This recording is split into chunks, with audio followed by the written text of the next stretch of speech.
Hello, testing, testing, testing, testing. Is this thing on? Welcome, ladies and gentlemen, to the Shady Monkey Show. Yo, welcome to the Shady Monkey Show.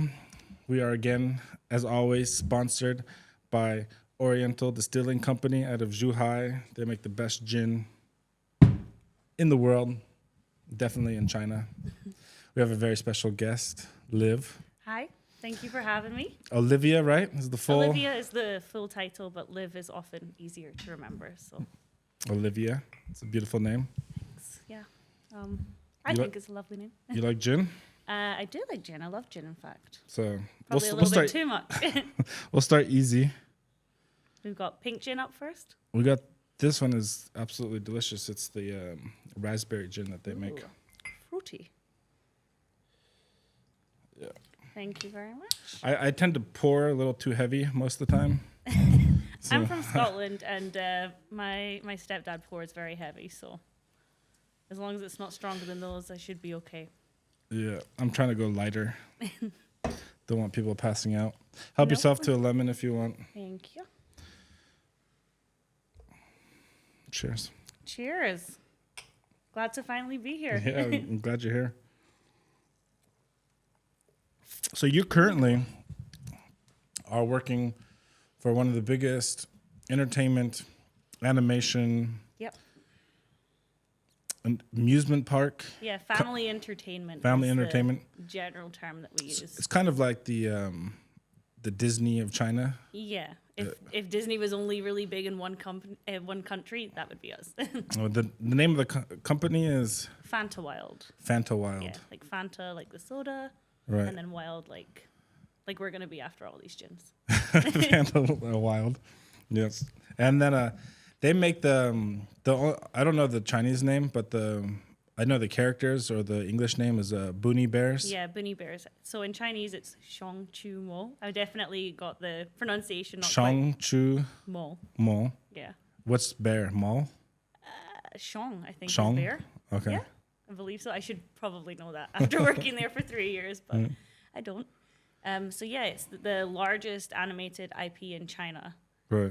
Obviously, I don't do too much on the Chinese side of things, but for the international distribution side, that's kind of where I fit in. So that's what they primarily like hired you for, right? Yeah. Is you're doing kind of like two roles, is this correct? Voice acting plus script writing? Yeah, a whole mix of different roles. So voice acting is, what they put on like my visa application. That's like the job I guess I signed up for. But that includes like a whole bunch of other stuff, like as you mentioned, script, not so much script writing, it's more editing because the shows are made in Chinese first and then we make them in English.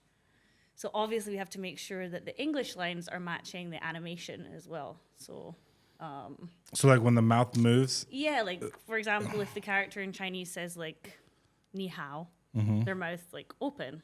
So we couldn't really make them go hi or something. That's not a good example because ni hao and hello are quite Or similar. like howdy partner? Yeah, you know what I mean? Like you have to make sure it fits the context but also fits the animation. The actual movement of the yeah, I mouth. don't know if you've ever watched something that's been like badly dubbed, but Yeah, certainly right. now it's like very frustrating to watch. Sure. When you can tell that's not at all what the character's saying.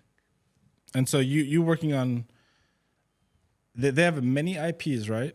I assume. I don't They know have much a about this few company. different I know ones. like Boonie Bears is probably the most Yeah, a lot of them are kind of biggest or famous. spin-offs of Bunny Bears. Right. Like their most recent one that's coming out at the moment is one of the human characters from one of the earlier series. She has like her own show now, so that's one of them. And then they have like a younger version for younger audiences, like It's like where like preschool. the bad guy is like a little baby or a young kid. Is it that one? Not so much. It's more like it's the same characters, but like the cute versions of them, the cute versions, Okay. as like little kids. So Got it. yeah, and sometimes they'll tie in characters from movies and include them in the series or whatever. So You're primarily working on the Boonie Bears series? mainly, yeah, that's like the biggest part of what we do. But as you mentioned earlier, we also have theme parks, so there'll often be a lot of different things to do for that. We've also got some VR games that we've been working on lately, which was very new to, I think, everyone working on them, but it was really, really cool. I had a lot of fun with that. And you're doing voiceovers for that? Or Yeah, for script writing or For the editing? VR, we had to again make the script in So it's English. the same exact process. Similar. There's kind of different things you have to consider because a lot of the time it's voiceover, so you don't have to think so much about how the characters' mouths are moving because you're not seeing the characters, like you are the character. But you also have to think, like, Chinese is much more concise than English. So what might only take a few syllables in Chinese to say the same thing in English is like much a long longer. sentence. So there's a bit of problem solving involved in that. You're like, okay, how do we get the same meaning in way less words? Right.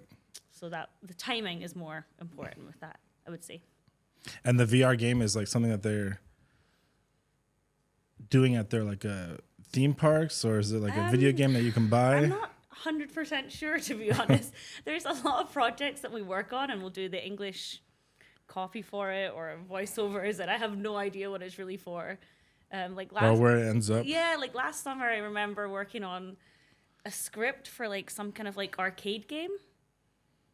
Never heard anything about it again. Never saw anything, and I was on like Instagram the other week and came across this game, and I was like, "Oh, that's okay. That's cool. where it That's went. what I was doing." It's like a company that's based in Guangzhou that made the game or something. Right. So yeah, sometimes you get a lot of information, sometimes you don't.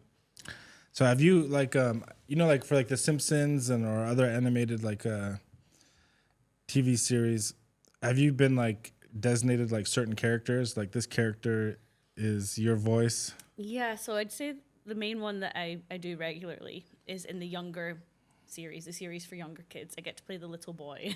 So the little boy is It's the main guy from. So what's the guy's name? What's the guy's Chinese guy's called name? Vic. I don't. He's the hunter, right? Yeah, or he was a hunter, but now hunting's not cool, so he does various other jobs. Right. So we've got the two bears and Vic. They're like the three main characters, and then in the younger version of the show, it's the same three, but I play Vic. So you do so everything that involves Vic for all the TV shows or the movies, whatever, it's all your Little voice. Vic, as long Little as- Vic. yeah. Well, the first like 2 seasons they did it with someone else, and then I joined the team, and then I picked up from there. So I think the last 3 seasons that he's been in have been me. That's quite a bit of Yeah. dialogue. Yeah. How many episodes per season? It depends. Mostly we do 52 episodes per season. That's a lot. Very occasionally, like if it's kind of coming to the end, like one of the younger shows, it was called Bunny Cubs. They did 3 full seasons of 52 episodes and then 1 half season of 26 episodes. So, but 52 is usually what we're working with. So can we hear the voice? It's always like so hard on the spot. Really? What should I say? What could I say? I don't know. Like say a line that you like if you know a line that you said for him. Okay, so the bears are called Briar and Bramble. Briar and Bramble. Yeah. Mm-hmm. Gosh, on the spot, I'm so embarrassed. You want me to not look? I cannot look at me. I'll hide under the table. So he's like very like lively. He's this little kid. And, like he's like, "Hey, Briar, Bramble, are we gonna go to the park today?" He's Nice. very like full of energy. Gosh, it's actually quite hard when you don't have him on screen to look at. Yeah, that's the main one I would say I do regularly. And so when you do it, you're like in like a sound room, Yeah, so and they put the TV in front of you. Yeah, we have quite a nice studio for international distribution, and feel quite lucky because it's just me and my boss that use it. Everyone else records remotely. So yeah, we have like a really nice space, big TV, lots of room to move, and then he's outside the other side of the glass directing me. So it's pretty cool, and he's so laid back, like a dream to work with. Right.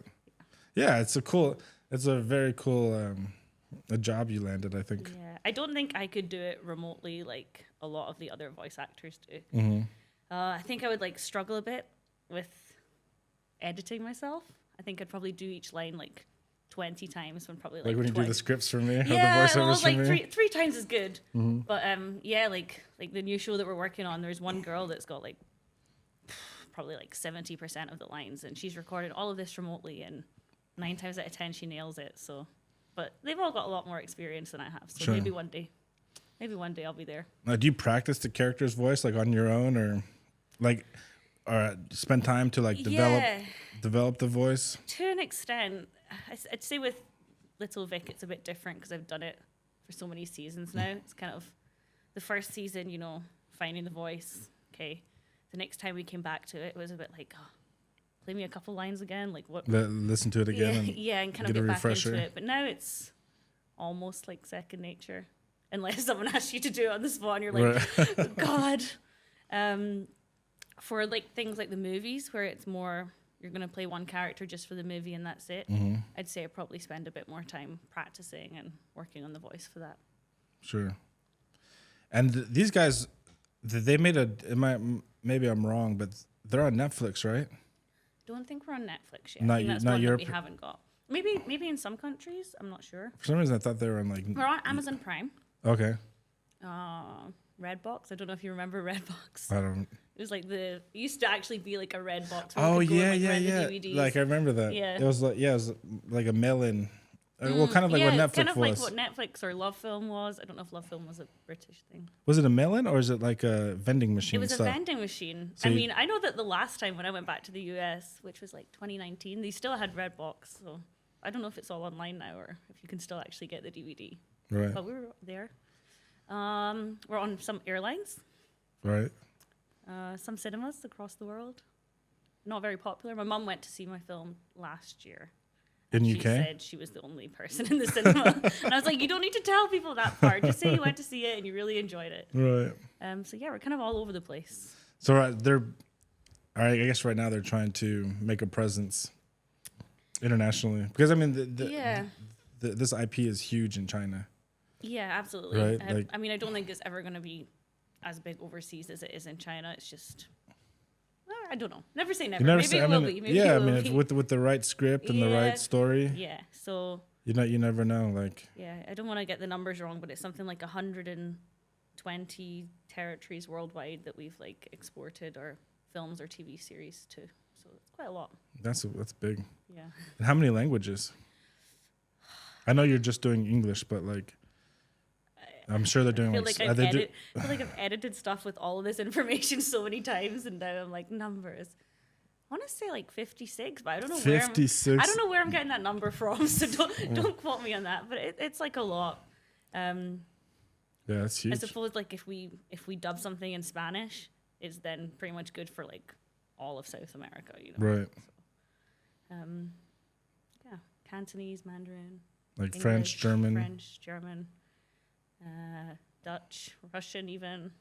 And you're the only English voice actor at the only in-house one at the moment. Yeah, I believe before COVID. Would they have other like the Spanish guy or is that all done remotely? That's usually like a different. We'll like pay a company to like dub in Spanish, the whole thing, or right. I guess it depends on the terms of the agreement they come up with. It could be that we'll sell it to company in Mexico and then they'll then source someone to dub it, or they themselves will dub it. So, sure. Yeah, lots of different complicated things to consider. So now when you got this job, were you you already had experience doing voiceover work? No, I was in the right place at the right time, or the wrong place at the right time, depending on how you want to look at it. So it was the start of 2020, I got this job. So we all know what was going on in the world then. Right. I was spending a bit more time at home than I had been previously, and it was kind of just, I guess I was looking for a hobby. I studied drama at university, and so I was having a look online, like, are there any drama clubs in Shenzhen? I hadn't really been here all that long, like just over a year. So I was kind of settled in, ready to maybe pick up hobbies. Right. And I found this like ad for a voice actor on Shenzhen Party. Do you remember that website? Yeah, I think it's still around. Is it still around? Yeah. I don't know. It was never a very, very high-tech website to begin with. But anyway, I reached out to the email address there, and this guy messaged me back and said, yeah, we're looking for a voice actor. Send me your demo reel, and then we'll talk. I didn't have a demo reel, so I just like ignored the email and was like, well, find another opportunity one day. And maybe like a week or two later, he emailed me again and was like, hi, like just checking back in. Like, did you send me your demo reel? And I was like, did the email go to spam? I was like, fuck it. I was like, oh, well, like I actually don't have one. My experience is more like theater, So a voice demo is not something. So you just told him the truth. Yeah, I was like, oh, should I try and make one? And then I start Googling it. I'm like, oh, I don't think I can make one. And so honesty paid off. He said, don't worry about it. Let me send you a script. Maybe you can like record something. Like you have a computer, right? I was like, yeah. So I did that. Like listening to it now, it's so cringy. Like I'm just like, oh God. What kind of character was it? Do you remember what the script was about? Yeah, so it's actually again really funny now because I know what series it's from and I know how all the characters are supposed to sound.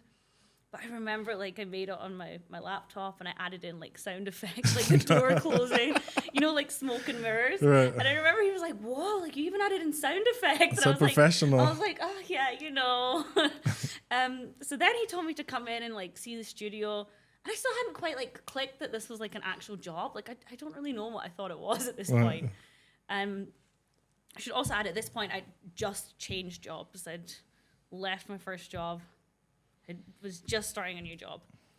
So I go along on the designated day to see the studio. That I take my boyfriend with me because I'm thinking it's just a fun day out. Right. Like I said, start of COVID, there's not much to do. So we arrive and he shows me around and then but you go to like the actual company headquarters. Yeah. So you must have been like, holy fuck, like this I is was a like, big oh, okay, cool. this is a big deal. And there was like another foreigner that still worked there. He was leaving China soon. So I met him, seemed pretty chill. And we sit down and then he starts like talking me through this contract. Like, this is how much they're going to pay you. Like, blah, blah, blah. Like, when can you start? Like not even like an interview, like. I mean, I guess it was an interview, but like I hadn't quite picked. I'm sitting there with like my boyfriend. I was wearing like a tiny little dress, like sneakers, like my hair in a little bun, like not at all professional. So I remember he left. I was like, what the fuck? What just happened? Yeah. And then we went straight to a bar. I had a lot of gin, Right. and that's kind of like how I continued for like the next few weeks. I was in like this place of like disbelief, and I was like, nah, there's no. I remember you were talking to me about there's it. There's like, a catch. Like someone's gonna be like, oh, we just suddenly realized like you don't actually have the experience we're looking for. Something's gonna happen. I was just like, nah. But yeah, here we are 3 years later, and I'm still there. Yeah, cheers. Yeah. I remember when you were first applying for the job. I think we were sitting in Mambo or something like that. It was like, just go for it. Like, there's nothing to lose, Like it sounds like it's a big company. It's a huge company. And if it doesn't work out, it doesn't work out. But like the experience that you can get from it, I remember the new job that I had just or was starting at that point was a teaching job, and I remember the boss saying like, are you sure you don't want to take this teaching job? I don't think you'll find another opportunity like this here in Shenzhen. And I was like, I think I will. I think I'll do it. So yeah, I'm glad I did. I'm really glad I did. Yeah, I mean, I think no matter what, there's always a teaching job waiting for you. Absolutely, especially here. But this is like very rare chance, Like you said, you're the only foreigner voice actor in the company. Yeah, absolutely. I'm the only foreigner like in the office. Everyone else is Chinese. Right. And at this do they do all the animation there? Mm-hmm.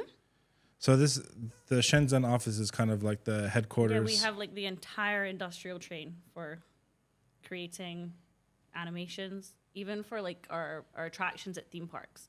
We have like an R&D institute and everything, so research and design institute. So for like the shows and the movies are all produced in Shenzhen. Yeah, they also produce like for the theme parks, it's like 3D movies and whatnot. So they do a lot, and they do it all like in-house in the company. And do you work at all with the Chinese voice actors? Not really, no. No, I'm trying to think of like a time when I did. I've like met them, said hi to them. But the main characters, like the bears and what was the guy's name? Vic. No. Those are all like full-time employees that do those voices. I think if I'm not mistaken, one of the bears, like the Chinese guy, he also like created the series. Oh, okay. I'm like, oh, I love that. You're just like, want to be a voice actor? I'm gonna make myself a character. Right. So that's cool. But I say hi to them in passing, but I don't really work that closely. And you guys have separate studios? Or you guys share the same? I mean, I guess they could use our studio, but it's kind of like we've claimed it as ours. Ours is on like one floor, and there's another floor that just has this whole like row of studios. Of just for recording voices? Yeah, and that's like kind of where all the Chinese voice artists are. But for us, no one ever really uses our studio. Which is very nice. It's very comfortable. That's cool. Yeah, I've always seen like I've seen a lot of videos of like voice actors like with the animation going, and then like it's them in the studio doing like the voice. You ever make that kind of like video? No, but I should really. You should. I think it would be popular, you know. Yeah, maybe I should. Maybe the next series that we work on, or the next film, would be kind of cool. Yeah, I think it's interesting, and especially if you ever wanted to build your social media presence, like it's such a big character. Yeah, it would be something to think about. But yeah, I enjoy it, and definitely learned a lot. It was a very steep learning curve. Continue to learn a lot, and yeah, hopefully they keep me around for a long time. I'm sure they will. I mean, you're the voice of Vic, baby apparently Vic. Vic's replaceable. I replaced someone else. Well, only for 2 seasons. How many seasons have you done for him? 3 and a half. So the first guy did 2. Yeah. And then you're on 3.5. Yeah. There's people that have been with them for like 10 years. Doing the same voice. Same voice. Maybe even more than 10 years. The Chinese, English or Chinese voices? Yeah, if I'm not mistaken, the bears, well, not both the bears, one of the bears and Vic, I think has been the same voice from the start. I could be wrong, though. I could be wrong. Thank you. It's a little bit more. Waste not, want not. Do you ever get to see the script before they start like animating the movie? Or is it usually just not like necessarily the script, but one thing that I do get to see is when we're working on the movies, I usually get to see the storyboard roughly animated before most people in the company do, because we need to then come up with like an English title for it. So they'll have the name in Chinese. English title for the movie? Movies, or if they're doing like a new TV series. So I'll get to see like the early stages, like the storyboard. And it's really cool. That's awesome. Yeah, when I was young, I went to Walt Disney's animation studio. And one of the things that they were working on at the time, remember the Tarzan animated movie? So they had Phil Collins was the soundtrack. Yeah, right? exactly. Yeah. So one of the animators came out and met us. It was like a high school tour or whatever, and like showed us the way cooler than any high school trip I got to go on. It was a special summer school program for artists. It was called because you grew up in California. Right? You're right, yeah. Okay. It's called right like there on your doorstep. CSSS. It was like triple S or something. California State Summer School of the Arts, and it took place at Cal Arts in Valencia. Okay. So, and they only took like a few hundred students a year, and it was like a month-long program and like super intensive. And there's like dance, photography, music, animation, sculpture, fine art. Wow. So they took like 50 kids from this, for animation, and 20 photographers and 50 dancers. And so they had like different programs. So for the animation students, we got to go to Disney for the day. We went to Disney, and on the same day we went to the Simpsons studio. What? So that was super cool. Like we went to the Simpsons studio. They like had one room in that animation department where it's just like every single character that ever appeared on the Simpsons. And that's a lot of characters. It was a lot. I mean, it was just a huge wall, right? I can't decide if that would be cool or creepy. Well, it's good. No, I mean, There's just so many of them. There's so many, but it was cool just to like, wow, like the amount of work and storytelling. Yeah. That went into creating the show. I feel like I have moments like that. Like we'll be asked to go and like chat with somebody about something at work and go to like a part of the building, and I'm like, oh, I didn't even know we had this. And it's like, I don't know, just like you said, there'll be like a room with all of these like sketches and stuff, and I'm like, okay, cool, still finding stuff even after all this time. Right. Or like if we go to post-production and you're like, what are they working on? And it's like something that's not going to be out for like a year or two. And now, do you have access to, like, let's say you wanted to go to like the animation department and see what they're working on? I guess I could. I could Or probably. is it like, because I know like with Disney, like when they're working on like a new film, like unless you're involved in that film, it's very like kind of like secret and hush hush. I think everyone that works there, like everything that we kind of do at work is hush hush, you know. Like we'll have stuff on the server, but, you know, say like it's only really you and I that need this video or whatever. We would probably have to copy it to our computer and then delete it from the server so that like nobody else could access it, just in case. Right. So we have had in the past, you know, things where things have been leaked and it's not great for business, obviously. For sure. And when you go to the office, do they like?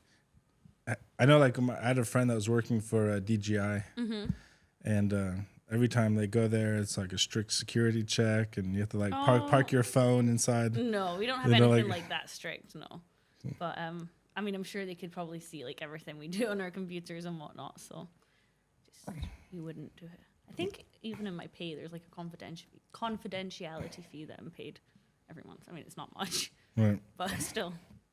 I'm sure you had to like sign some like heavy NDAs. Yeah, I mean, it was all in Chinese. So I was like, "What do you want, my firstborn child? Sure, have it." Just sign it blindly. Yeah, yeah. Probably shouldn't do that. Probably should have got someone to check it, but it's been fine so far. Watch me get to the end of my contract, and they're like, "So you owe us a bunch of money for whatever reason." So, on like a show, right? So the movies, you're just doing one character, right? Usually, yeah. Maybe like the odd extra in the background, but usually it's just like one character. And then for like the TV show, like you're doing multiple? Yeah, kind of similar to the movies. It will probably be like one character, and then there'll be like others that come and go. So you'll have probably like the 3 or 4 main characters that are in it throughout, and then some that are maybe in it for like an episode or 2 Like The Friend or something? Yeah, yeah. I mean, it's children's animation. It's chaotic. There's like way too many characters that, Right. you know, so you get away with it. But it does kind of ruin watching cartoons for me a little bit. Because now when I watch them, I'm like, oh, that character, and that character, they're all the same person. Right. Just And a little bit different. Yeah, like people that watch them, they're like, how can you tell? I'm like, well, just listen. They sound the same. They're like, why did you tell me? And then you can never can't, forget like, it. unhear it. Right. That's the case on a lot of like video games, right? When Yeah. they like all the smaller characters and stuff are reused, or like one person doing like 3 or 4 voices. Yeah, makes sense. Financially, I suppose it makes a lot of sense. And the Simpsons, you know, like some of the most famous characters are done by multiple people, right? Yeah. Like I couldn't tell you, I think like the girl who does Bart also Nancy does. Cartwright. She does like a bunch of. She does Nelson as well, doesn't she? Yeah. And she does a great job at. And they're like two like, well, Bart's obviously like the main character kind of, and then Nelson's still like pretty big, and you wouldn't really immediately think it would be they're the hard to. same It would be person. hard to. Yeah, I tell. guess that's maybe the trick of a good voice actor. Right. You can do a few characters without you really catching on. I'll get there. I'm not quite Nancy Cartwright level just yet, but maybe one day. Someday. Someday, a girl can dream. So do you like practice like other voices? Try to like do new characters like in your like private time? Is like so. The question is like you got this job. Yeah. I don't think you ever imagined yourself working professionally as a voice actor, and now you're doing it as a, you know, as your career. Yeah. Is it something that you like? If this opportunity ends, something that you want to pursue in the future? Like, do you find like a passion for it? Yes and no. As I was saying earlier, I think I'd find it super hard to do it like on my own, like freelance, and not have my dubbing director right there with me. I think while I'm here in China, it's definitely something that I can continue doing. I think there's like plenty of opportunities. But since COVID, it's actually like a super competitive market, especially overseas. And remote recording has become like so much more popular than it ever was before. I guess the world has kind of realized that you don't need to be somewhere to do something like voice acting. Also, like there's like websites like Fiverr. Yeah, I'm like sure there's a Voices, 123. I'm sure there's a bunch of loads them. Um, Do you ever like think about like putting yourself up there? And I do, but again, like I said, I just don't think I'm very good at self-directing, which is obviously like a skill like I as an actor need to work on. But I think for now, like when I don't really need to, it's not something I would do. But to answer your question, sorry, would I ever continue it? Like if I was to leave this job? Yeah, I'd probably put myself on like the websites just so I can kind of keep my acting skill or voice acting skill flexed. It's, I think, one of those things that once you've learned it or kind of have your foot in the door, it's a lot easier. Once you've got a bit of experience, it's a lot easier. I guess the biggest thing is just like the technology side of things and keeping up to date with that, making sure you understand the software you're using or the equipment you're using. So, yeah, I guess the short answer is yes, I would probably continue voice acting in some way, some capacity. I don't know if I'd make it like my full-time career if I wasn't working where I was working. right. I mean, in an ideal world, sure, but like I said, that would take a lot of time and effort and yeah, a lot of work to have enough work to pay the bills. And I think a lot of different voices too, right? Yeah. I think it's probably the people who are the most busy are able to do a big range of characters. Yeah, and I guess again, it depends like what it is you're working on. Like, are you working on like a one-off game? Or are you going to work on like a movie that's going to be released in the movie theaters? Or are you working on a 50-episode series that's going to have multiple seasons? Like, there's a lot of different things to think about. So, yeah. And this company right now, the Bears are the only IP that they're. Do they have other like shows that don't involve the Bears? They have older shows that don't involve the Bears. But not new content. Not new content. There's a series that's just come out in China, which focuses on a girl that's in one of the earlier series. So it's still part of the same universe. To an extent, the Bears aren't actually in that series at all. But she showed up in in one of the episodes or movies or so I guess that's a different IP to an extent. Right. But there's a lot of like little Easter eggs that like tie back to that. I'm like, sure. Nobody's gonna get this reference, but never mind, I get it. Right. I'm trying to think now. No, I think in recent years we've not really done anything that's not the Bears. We had a feature film that wasn't the Bears. That you worked on? It was called The Realm of Terracotta, and it was about the terracotta soldiers. And yeah, that was... Is it animated movie? Yeah. Feature. Like so it was released in the Chinese cinema? And then we dubbed it in English, and then I think that's the one that's on Amazon Prime, if I'm not mistaken. That's cool. Yeah. I thought it was really cool. It didn't really do so well overseas, but I thought it was a really cool concept, like this very much Chinese culture with the terracotta soldiers, and then this like action, love story, friendship story, coming of age story, but not for everyone, I guess. Right. It sounds like something I'd want to watch. I think in the US they renamed it and it was called like The Last Warrior or something. Sure. I was like, but he's not really the last warrior. Our name was better.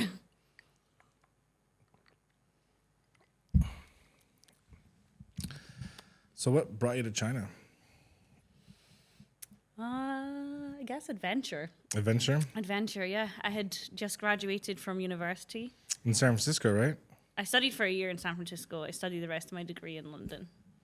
The last year was San Francisco, or? Second to last year. I added a year to my degree so I could go to San Francisco and have a good time. And have a good time I had. What year were you in San Francisco? So I did, like what year of study or like what year of what year? What year of study? Oh, okay. So I did my first 2 years in London. Then I did what would have been my third year, but it became like an extra year. I did that in San Francisco and then came back to London to do my third year, which by that point was my fourth year. So what year was like 2015, 2016 to 17. I was in San Francisco. Yeah. So I was already here. And then 2018, I graduated and moved to China. You still have friends in San Francisco? Yeah, I do. I think most of them moved away from San Francisco. I heard it's terrible. Still got friends in California somewhere. Yeah, I heard like the crime and the homeless and yeah. I mean, I got my bag stolen when I was there. City vibes. Yeah, that means with my passport and everything inside it. Oh fuck! I heard it's worse now. Yeah, I can believe it. Like most of the people that I knew that were in San Francisco have already left. Yeah, I think for well, obviously the people that I was friends with there, I met through like going to school there. So I think after they graduated, they kind of moved on elsewhere as well. But most of them that I still keep in touch with are still in California. Yeah. So yeah, and I mean, my last year when I was in London, I was back and forth to San Francisco like every few months. That's because Tony went to San Francisco too? Yeah, so that's how I met my boyfriend. We were both at San Francisco. And yeah, I mean, I was obviously going back to see Tony, but you know, they all like lived together by that point. So I was also seeing like my friends every time I went as well.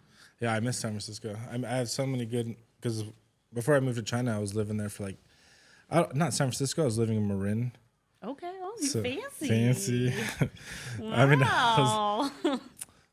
I mean, I was living in a small ass apartment. It wasn't like like the big living that Marin is known for. Yeah. But I loved it, man. It's a really nice city. Like San Francisco. Like I remember moving because I was in London before then, and London's like not typically the most friendly city. I don't think it's as bad as people make it out to be. But I just remember like my first couple of days in San Francisco, like people would just like talk to you and they were like nice. Like if they liked your pants, they'd be like, "I love your pants," and I was like, "Oh, okay, hi, thanks." Like people were just so friendly, yeah. So that was one thing I really liked about the city. And that was your first time there? In California? Like when you were like going to university, you were like, I guess you were deciding where you want to spend this third year? Yeah, so I mean, there was something that drew you to San Francisco? So I always feel Full House? I've never watched an episode. You know, I tried to watch like one and I was like, I don't like this show. Yeah, it sucks. So I always feel like it's a bit of a cop-out saying like a study abroad year. Because I'm like, is it really abroad? Like we all speak the same language, but study abroad, okay? And because I was studying drama, I was like, well, there's no point in me going to, I don't know, like France. Right. Like what am I really going to take away from there? I don't speak French. So I kind of decided that I wanted to go to somewhere that was English speaking. Like that was going to be the most beneficial and like the most fun, I guess. So I'd already spent some time in New Jersey and New York and like loved my time there. Well, New York seemed like it would be if you're studying theater, right? Broadway. Yeah. So I was really tempted to put that as like my first choice. But then I was like, well, I've kind of done that already. So surely the opportunity to do something new, you know, I should pick somewhere different. So I ended up putting California as my first choice because it was California State University. So you could just put the whole like school system as your first choice. I was like, you know, that's casting my net very far, very wide. Then I think it was like Australia I put as like my second choice. Don't ask me where, can't remember. Somewhere in Australia, and then I put New York as like my third choice. But why Australia? Like something different. So it had nothing to do with like theater or the major? No, it was like pass or fail year. I'm going to go see the world. Right. Have a good time. That's what nobody tells you about study abroad. It's just pass or fail. Oh, really? Usually. So you don't get any like, A, B, C? You do, but like ultimately the year is pass or fail in terms of it counting towards your degree. It doesn't count towards your degree. But it must be, it's like, to fail, you must like really fuck up. Yeah, basically. I mean, not a good attitude to have, but we were like, C's get degrees for the whole year I was there. And, do you get a D in college? Can you get a D? Is that part of? I think so. I don't know. Because I graduated high school with straight D's. I got 1 D and I called up the exam board and said, I think you've made a mistake. In high school? In high school, yeah. Oh, really? And it was in English, which is then half of what I studied at university. Right. I don't know what happened, but it was like a D. And I was like, I get A's in English. So I was like, hi, yeah, I think there's a mistake on my transcript. No, I'd failed the exam somehow. Oh, really? And because I'd changed schools, they didn't have like a portfolio to appeal for me. So they were like, now you're just going to have to resit. So what, you redid the exam again? I had to resit English for another year. I was like, this is such bullshit. Oh, that's terrible. Yeah, like when I graduated, I graduated a year early from high school, and I was lucky because my high school was a little bit weird. Like freshman year, I did half a year of normal high school, like going to high school with students. Went to regular classes. And homework. then that didn't really work out for me. And then I went on this thing called independent study, right? Which was so there was like the regular high school, and then there were two alternative schools for kids that didn't fit into there. There was like the troubled kids, where it didn't matter what grade you're in, you guys were all in the same all class. in it together now. You know? I didn't go there. I went on the independent study, and it was like for like the most of my classmates, although we weren't classmates, were all like pregnant girls, you know, or like people who were like just too awkward, you know, to be part of, you know, the social society. School. Right. And we'd go meet a teacher once a week, and they would give you all of the test.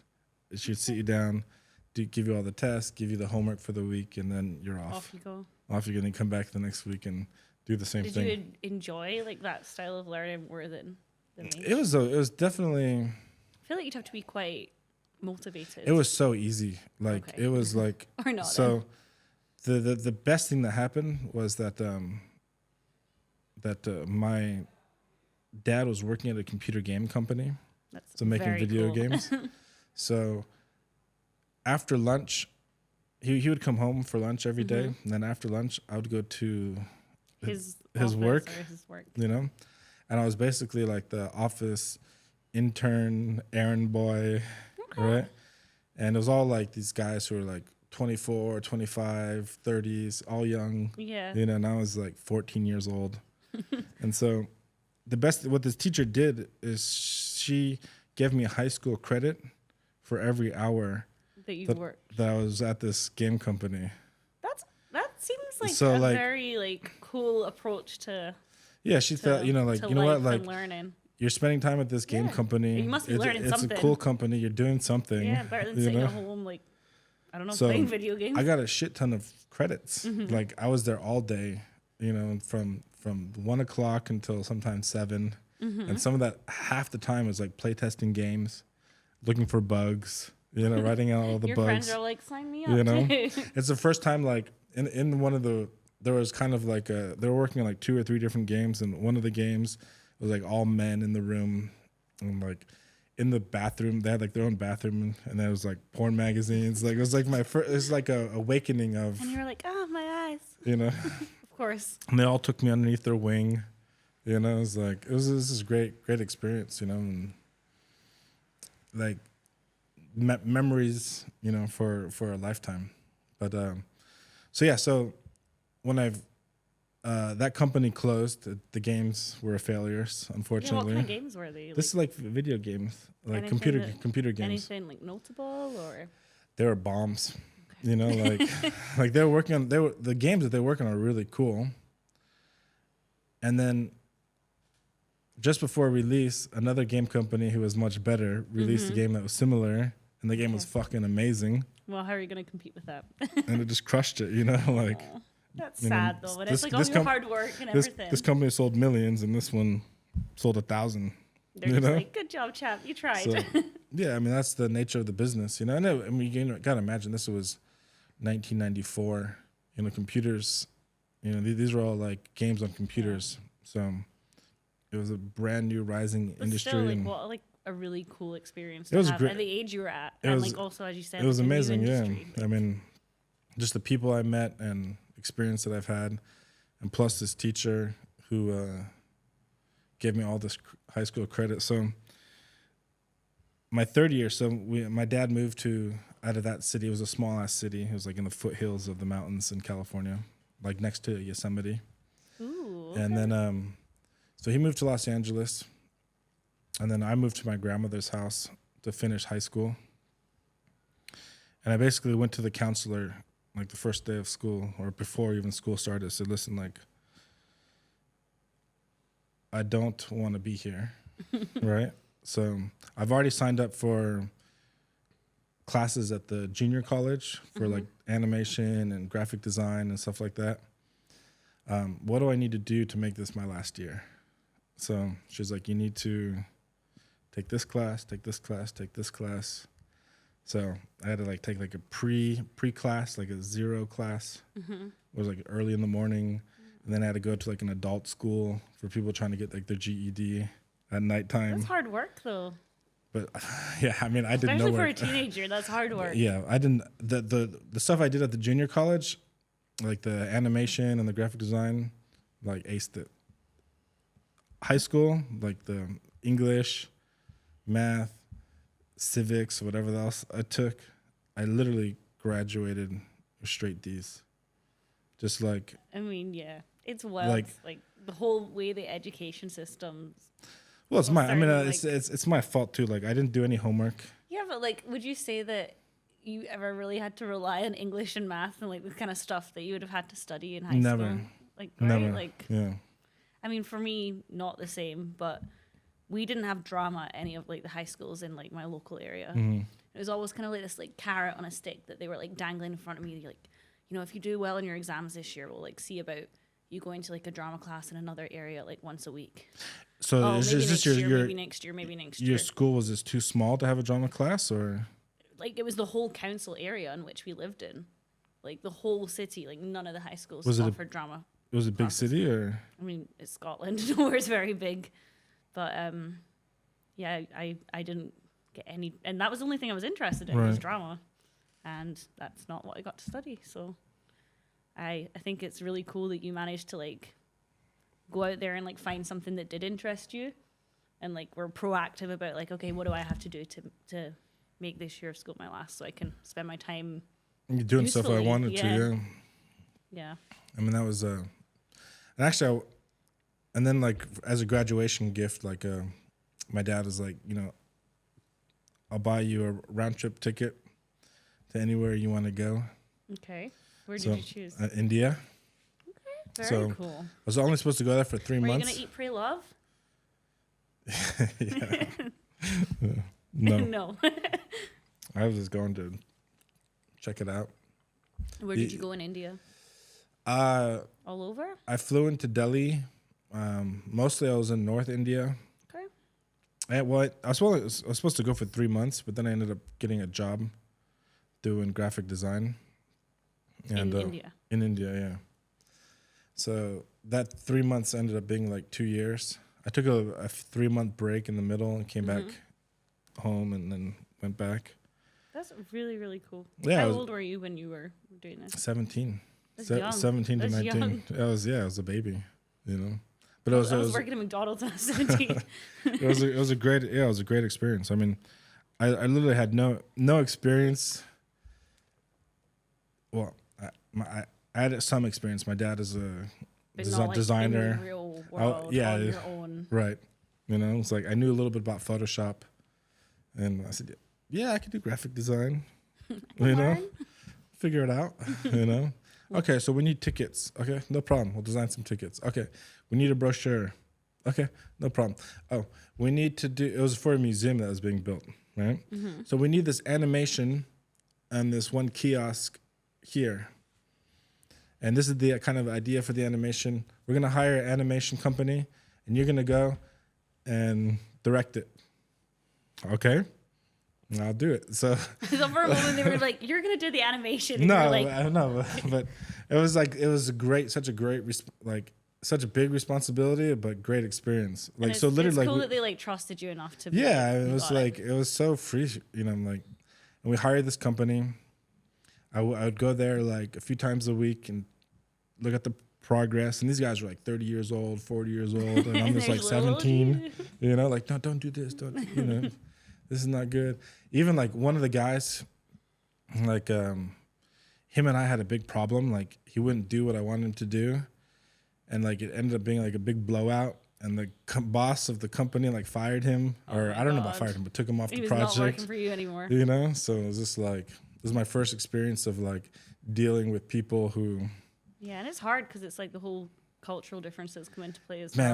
I was like probably the same age as their kid. Yeah, telling them what to do. telling them you're what to getting do. them fired. So You're the reason why their kid didn't go to college. yeah, why you didn't get fucking dinner that night. So Wonder where he is now. yeah, I always wanted to go back and see, because I left like halfway through the project. They wanted me to stay longer, but I was just like, after 2 years, it's kind of like homesick and just ready to. Not something I've ever experienced, homesickness. Yeah, I mean, I was just like, I guess maybe I was just done, Yeah. Not a matter of homesick. Homesick is the easy way to explain it, but I like, get what you mean. just Ready for something else. Ready for something else, and Yeah. For me, it was, I mean, not quite the same, but as I was starting to say earlier, I finished university and then started applying for every and any job. And I guess at some point I must have applied for a teaching gig in Shenzhen. And you graduated with the major in theater. So I did a joint degree. I did drama and English language and communications with international exchange. So the English language and communications part it changed its name like 3 times throughout the course of me studying it. It was like English linguistics. There was like so many variations, but what ended up being on my certificate was English language and communications, which is so wordy. What is that? Linguistics. So, sorry, like I'm pretty dumb at something. No. Like the study of language. So like you looked compared to like they teach you how to write. No. They teach you like the like this history of the language, structure of languages. Not just about English, but all languages. Yeah, because for some of them, depending on what you're looking at, like it's easier to look at like a language that you don't really know so well. Mm-hmm. Just to kind of compare, also too. Yeah, you also kind of looked at like the role language plays in society, like I guess marketing and stuff. The kind of language that's used in that. Looked at body language. I think my final year, like one of my projects was on like the hand gestures of Donald Trump, but I made like this really funny little book that was like, when he does this, it means this, and when he does this, it means this. I thought it was hilarious at the time, and I got like a good grade from it. But I found it last summer when I was back at my mom's house, and I was like, this is not as funny as I thought it was. My poor teacher must have been like, oh God. But at the time, I thought it was topical, and yeah. But you learn how to write, like properly, like write stuff? No, not so much. It was... I'm genuinely like trying to think what I wrote essays on now. You kind of looked at like language acquisition as well, like second language acquisition. Which means what? I don't even understand what that means. When you like... I understand like when you acquisition, like when I want to acquire this company to be part of my business. What is language acquisition? So there's like language acquisition and language learning, right?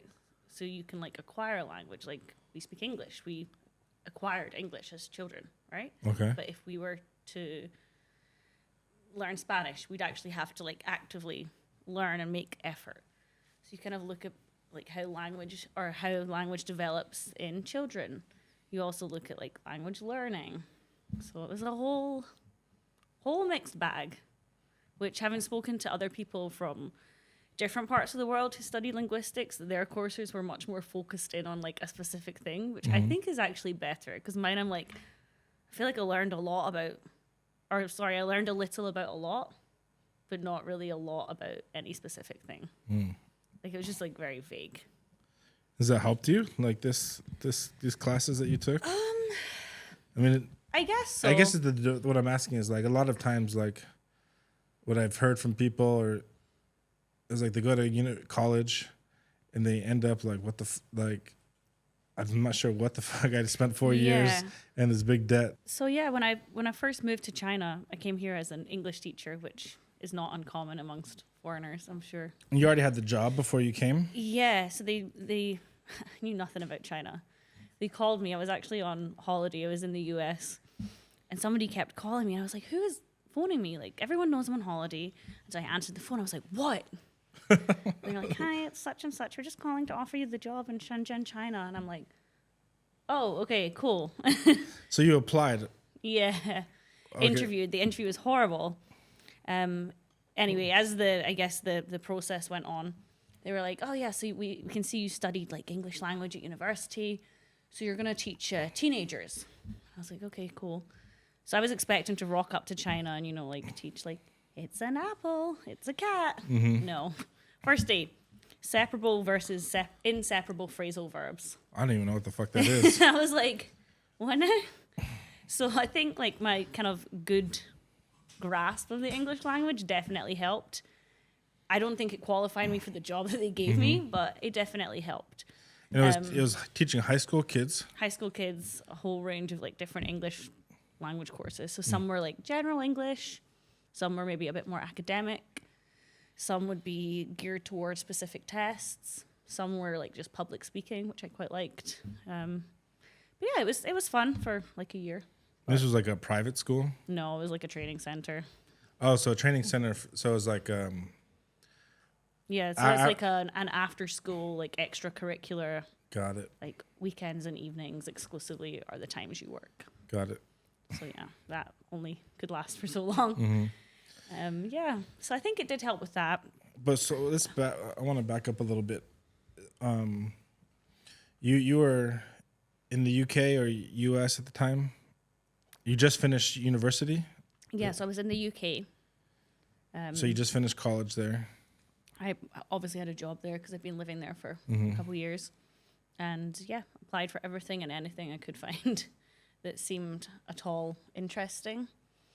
I can't even remember really applying for the job in China, but I suppose I must have just applied for it because I saw it was in a different country. You just sent off the, I was like, the sure, email and the yeah, resume? why not?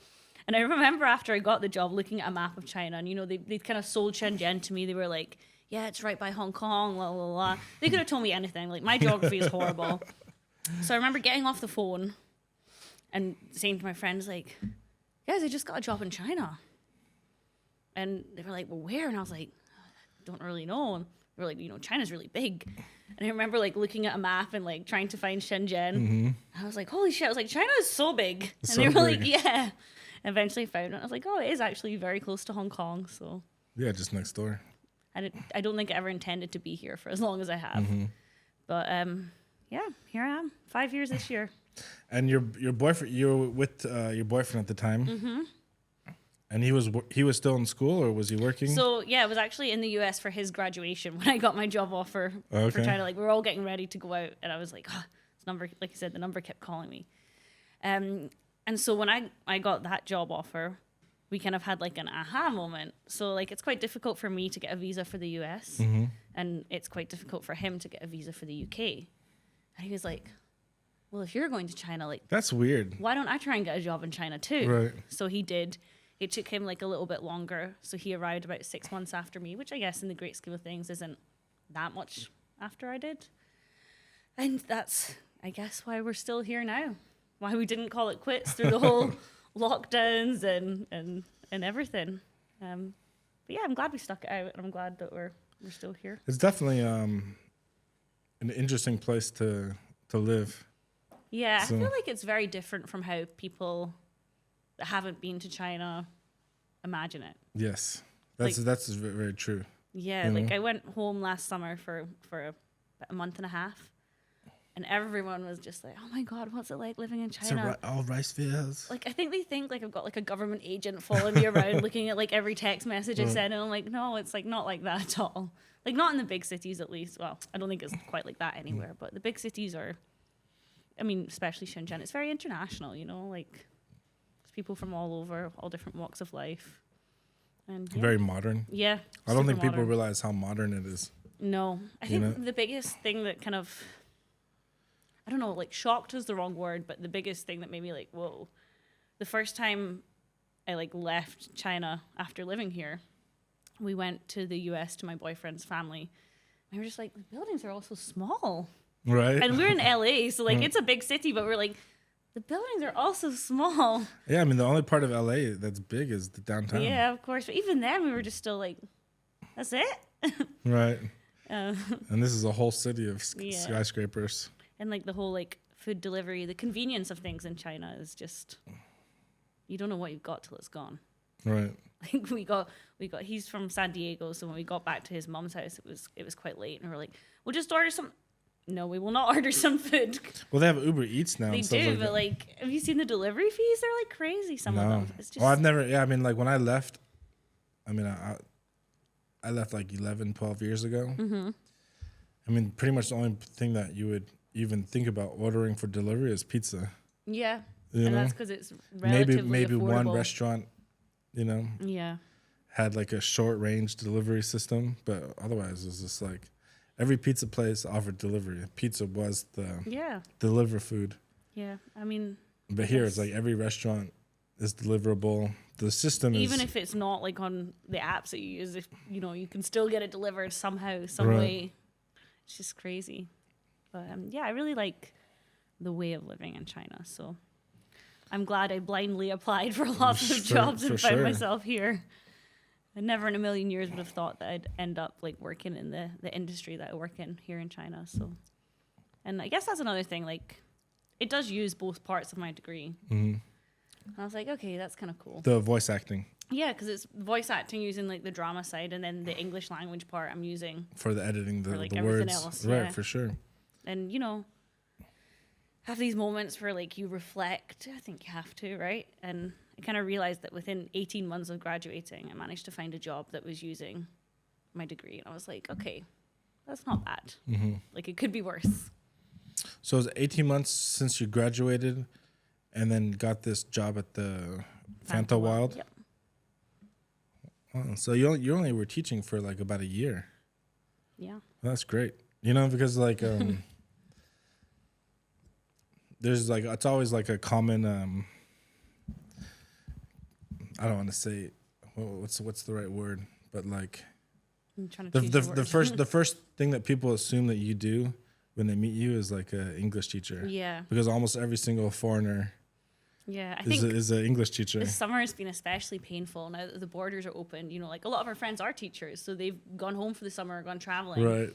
And then, like maybe The summer exodus. Yeah, people that you don't know so well are like, oh, so what are you guys doing for summer? And we're like, we don't have a summer. And they're like, what do you mean you don't have a summer? And I'm like, I'm not a teacher. We're working. I have to work, got bills to pay. Yeah. But we still make the most, travel on the weekends. Hong Kong is right there. Yeah, I still haven't been to Hong Kong since the borders opened. Oh my God, I think we were there like 4 times last month for no reason. Really? We just kept ending up back there, which is fine, but it's expensive compared to Shenzhen. It is. And everything's actually quite far from the border. Yeah, I mean, basically you have to go to Central, Yeah, for all the good stuff. but it's all right. Or It's fine. or what Mongkok for go to Chengchi. LKF, Lan Yeah. Kwai Fong. Like Is that what it's called? Yeah, that's the beer. That's like the bar. Party street, right? Yeah. Yeah.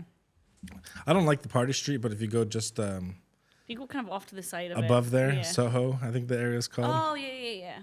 It's more ritzy. Yeah, More- there's some cool places there. So Yeah. we got to go to like a couple of events, I guess, in Hong Kong last month. And then, yeah, being in Shenzhen is good because if you're traveling, you've got the choice of airports as well. Like Shenzhen or Hong Kong are both pretty close. So Yeah, and plus like if you go to Sheko, you just take the ferry directly to the airport. I don't know if they still have that. they do, but the times are always, there's only like 3 a day. And Oh, really? yeah, it's never worked out for us for a while, but it's all I right. did that Taxis are pretty cheap to get, well, not pretty cheap, but cheap enough to get to the airport. So you just cross at like Futian and then take a taxi?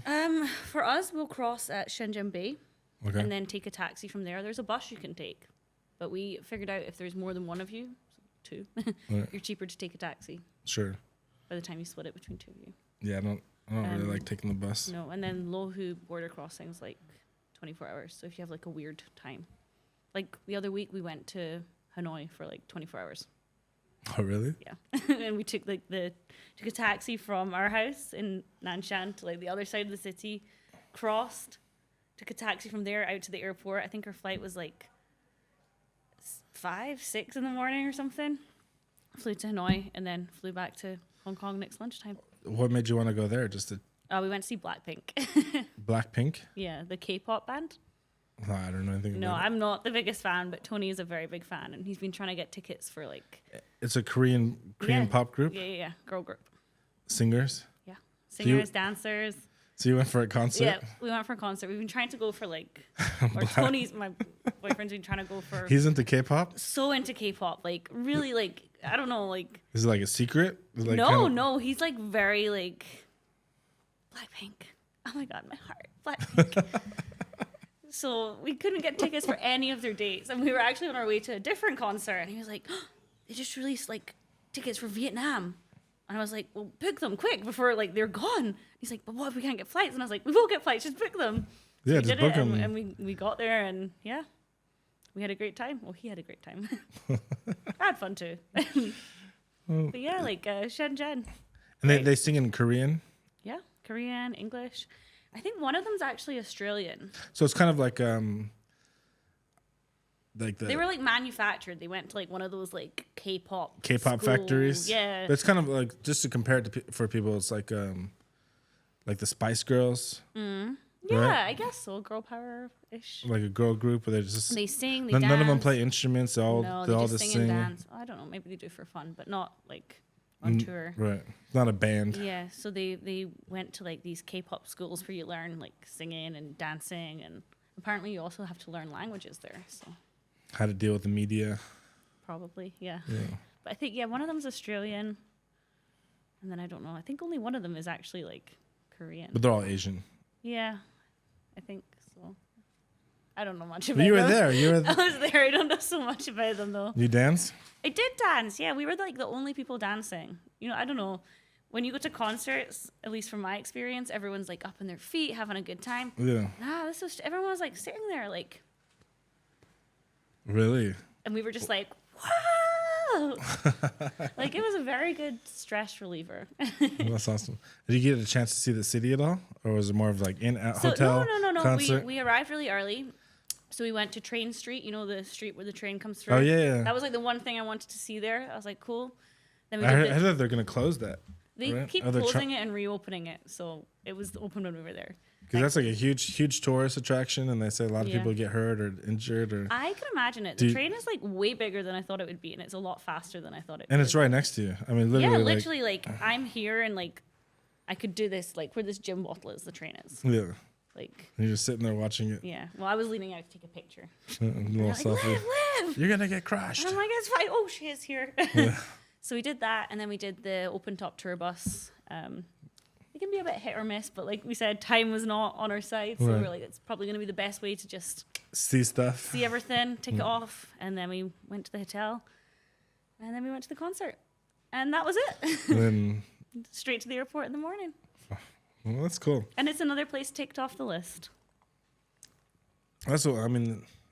One of the good things about living in China, I can't say that I've done it personally because I've never been to Thailand, I've never been to the Philippines, I've never been anywhere. I'm like such a hermit in Shenzhen, but you like your home comforts. There's so many like cool places that are just a quick flight away. Even within China, actually. So I guess, you know, in life, there's always like a positive spin you can put on things. So COVID, we were all stuck here for quite some time, but we definitely saw like parts of China that we probably wouldn't have seen had it not been for COVID. Like the ice festival in Harbin is really cool, like literally really cool, but like also cool to see. So we did that this year as well. That was like another just up and down on the weekend trip. So yeah. And when we went to the Great Wall, there was like nobody else there. Yeah, that was like my experience too. I've only been to the Great Wall once, and it was it was like the height of COVID. Unbelievable. Nobody there. So this was when I went there was 2005. It was kind of like a weird experience. Like I was kind of I got a little sketched out at first. Why? Because like I used to, before like I was living here, I used to come here for a few weeks and go home. I was for like work and stuff. Yeah, just right? like printing the books in the factory and then heading back home. And so one of the trips I decided, you know, I'm gonna take a little vacation. I'm gonna go to Beijing for a week. I was just by myself. I'm gonna go see the Forbidden Palace right? Yeah. Go to the Great Wall. And so I went to the Forbidden Palace. I was walking around, and then they have like those guys that like hit you up and be like, "Hey, you wanna have a tour?" Give you a tour, and I was right. like, at first, I'm usually always like, no. And then finally, this guy, like, after like 10 guys hit me up, It was like this kind of like older, I don't want to say older, but older, like fat guy. He's like, hey, you want a tour? And I was like, fuck it. Like, let's just do it, you know? I'm sure after I agreed to him, nobody's going to bother me anymore. And the price was cheap, or what, you know, maybe it's not cheap, I don't know. Price seemed okay to me. So he gave me a tour. It was cool. And she was like, hey, let me show you all the places to make good photos and blah, blah, blah. It's like, hey, do you want to go to the Great Wall tomorrow? I said, sure. How much? Price was okay. He's like, I'll pick you up at your hotel at 6 a.m. I said, okay, sounds good. And because I didn't know where to go see the Great Wall. I mean, I think it's from even when we went, we got like a driver because it was just so far out the city that we were like, it's probably gonna be easier. Yeah. So but he didn't have a car. So wait, you didn't have a car? No. So how did you get there? So we took a. That's why you left at 6 a.m. We took at 6 a.m. He took me to a bus. I think it was like 3 buses, and like every time we changed the bus and started driving down the road, like it was like farther away from the city, less civilization. Until the final bus was on this like windy road where there was like nothing, and we stopped at this like the only building in the neighborhood. You're like, this is it. This is how I die. Yeah, really, I mean that's what I was like thinking. Like, I've seen movies. You know, what's gonna happen? Are they gonna chop me up? Are they gonna sell me? Are they gonna, you know, call my parents and ask for $1 million? I mean, I don't know. Like, it was just like I was just kind of getting sketched out. Did he speak English or just Chinese? He spoke English, okay. Yeah. So, but that doesn't mean anything. Yeah, but like at least you can communicate with your potential murderer. Can I have a glass of water before you torture me? You know, yeah, it's my dying wish. So he brought me to this place, right? So it was like this little house that was kind of like a restaurant, shop, family house, and it was right next to this river. So, and the wall like went to the left and went to the right, and the road went this way. So we're gonna go up. We're gonna go up this way, and it was pretty much just like stairs up. So on the right, but you had to cross the river, but there was no bridge where we were. They had restored the wall already, right? Okay. So it was like flat and no weeds and stuff. On the left where I was going, oh God, it was like it's not restored at all. It was not restored at all. And they were starting to, like in the beginning parts, right? You could see that they were cleaning it up and getting ready to restore it. So we started climbing up, and I was young and fit back then, and this guy is old and fat. So he went up like 30 steps. It was like, you know what? Let's take a break. You go, and I'll wait for you at the shop. And you're like, where do I go? There's only one way. There's only one way. I mean, we were literally on the wall, right? And just go that way. And you're like, bro, I paid you. You know, so for me, that's what I thought about that. I was like, you know, like, fuck, like, I thought he was gonna like be a tour guide and give me some facts or something. Nah, he's taking you on 3 buses. And you know, I said, fine. I'll see you when I'm finished. And it was the coolest experience because literally there was like, in the first little few steps, there was like a few workers that were like cleaning up the rocks and kind of restoring it. But then it got to the point where literally like there was no people in the middle of the wall, right? Because there's kind of like, I don't know what, small walls. Yeah, I know what you mean. Like, right? Yeah, there's. What would you call those? Like little walls? I mean, it's a wall, right? Or, yeah, just all part of the big. I mean, there must be like a technical English term, you know. But I don't know. So, but in the middle of the pathway, it was like full grown like peach trees, and like different kinds of trees and dirt. You know, it was like vegetation. Nobody bothering you.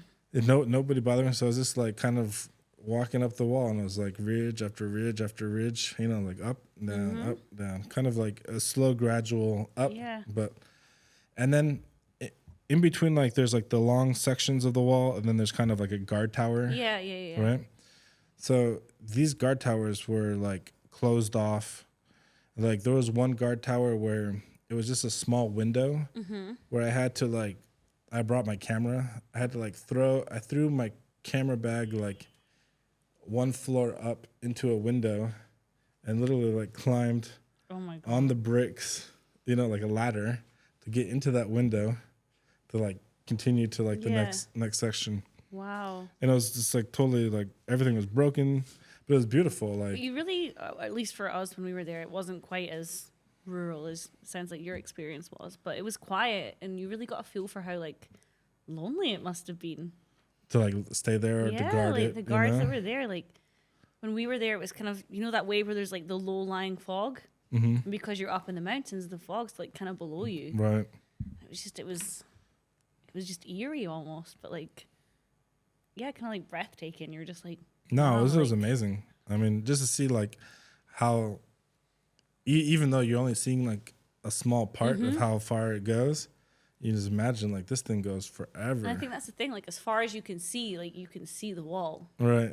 And like trying to comprehend like how vast it is, like yeah, and how old it is. Yeah, it's definitely one of those things that, it's like synonymous to China, and rightly so. I kind of thought I wasn't going to be that impressed with it. I thought it was like just a wall. Just a brick wall. But when I got there, I was like, whoa. Yeah. Okay, this is cool. And you imagine like there was no cranes and bulldozers and modern technology, no electricity. And horses taking stuff up there, people taking stuff up there. Yeah. Have you been to the Warriors? No.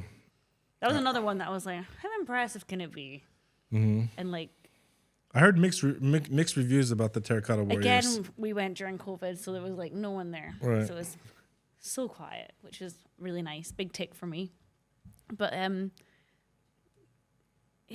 wasn't expecting to enjoy it that much. But kind of as we got close to like the hall that you go into, just like started whispering, and I couldn't explain like why I was whispering. Just like felt like you had to be quiet. And then like we walked in, and I was like, whoa, like it was insanely cool. It was big, like a big. It's just this big hall with all of these like terracotta soldiers. Like the first hall is definitely the most impressive. Everything else is a bit like crumbly and a little more. But it's still incredible when you think about like how old that stuff is. Right. And the there. story behind it, right? Makes you like wonder like what else is hidden underground places. For sure. How much is missed. Yeah, I'd say China's done pretty well with the old tourist attractions for me. Even when I've been like, I'm not gonna like it. It's not gonna be that special. And then I get there and I'm like, wow. Yeah, it's history. Like I remember like I've always wanted to go see them. When I was like a young kid, like I don't know, my dad I think saw like an advertisement in like National Geographic, and they were making like small reproductions. Like you could buy like a general, you could buy like a horse, or you could buy like a soldier or something like that. And for some reason, my dad bought the general, and it was just like the display piece that was like sat above the piano. And since I was like, I don't know, must have been like 5, 6 years old, 7, something like that. Yeah, we didn't buy any souvenirs, but probably should have. And this was like 1985. Cool. Like when they first discovered it. Was it not like the late 70s or something that they were discovered? Yes, around something like that, right? Or early 70s? I don't know. But it's like fairly recent history that they discovered them. Yeah. Which is cool. Yeah, it's amazing. And like also too, like China being so big, like they also have like a huge amount of like dinosaurs. And they're always like discovering like new really kinds sick, new kinds of dinosaurs and stuff like that. Yeah. So it's one of the cool things. I mean, you guys have a long history, but like growing up in America, like yeah, we have no history. Very short history. Very short history. I mean, the longest history, which I don't think is taught so much, is like Native American history. But which is. I guess it depends where you are in the country, and it also depends on like the school you go to, because I'd imagine it's not taught very much. No, but there's like I was watching this. I don't know if you watched Netflix, but John Hancock released a Netflix special, and one of the episodes he's talking about this kind of like site in I think it was like Mississippi or somewhere in that region that's like super old that nobody talks about, and I think there must be like so much history in the Americas, like in Mexico has like the biggest pyramids, but so it wouldn't make sense that like Mexico has this huge history. Yet the United States, which is such a big area, doesn't also have. Of course it does. It's just like it's the history that people want to talk about. Yeah, you know, yeah. So I think that's like something that the company I work for, the company I work for, I think they do that very well. Like we mentioned earlier that they have theme parks, but a lot of them are themed around like Chinese culture or even like the local culture.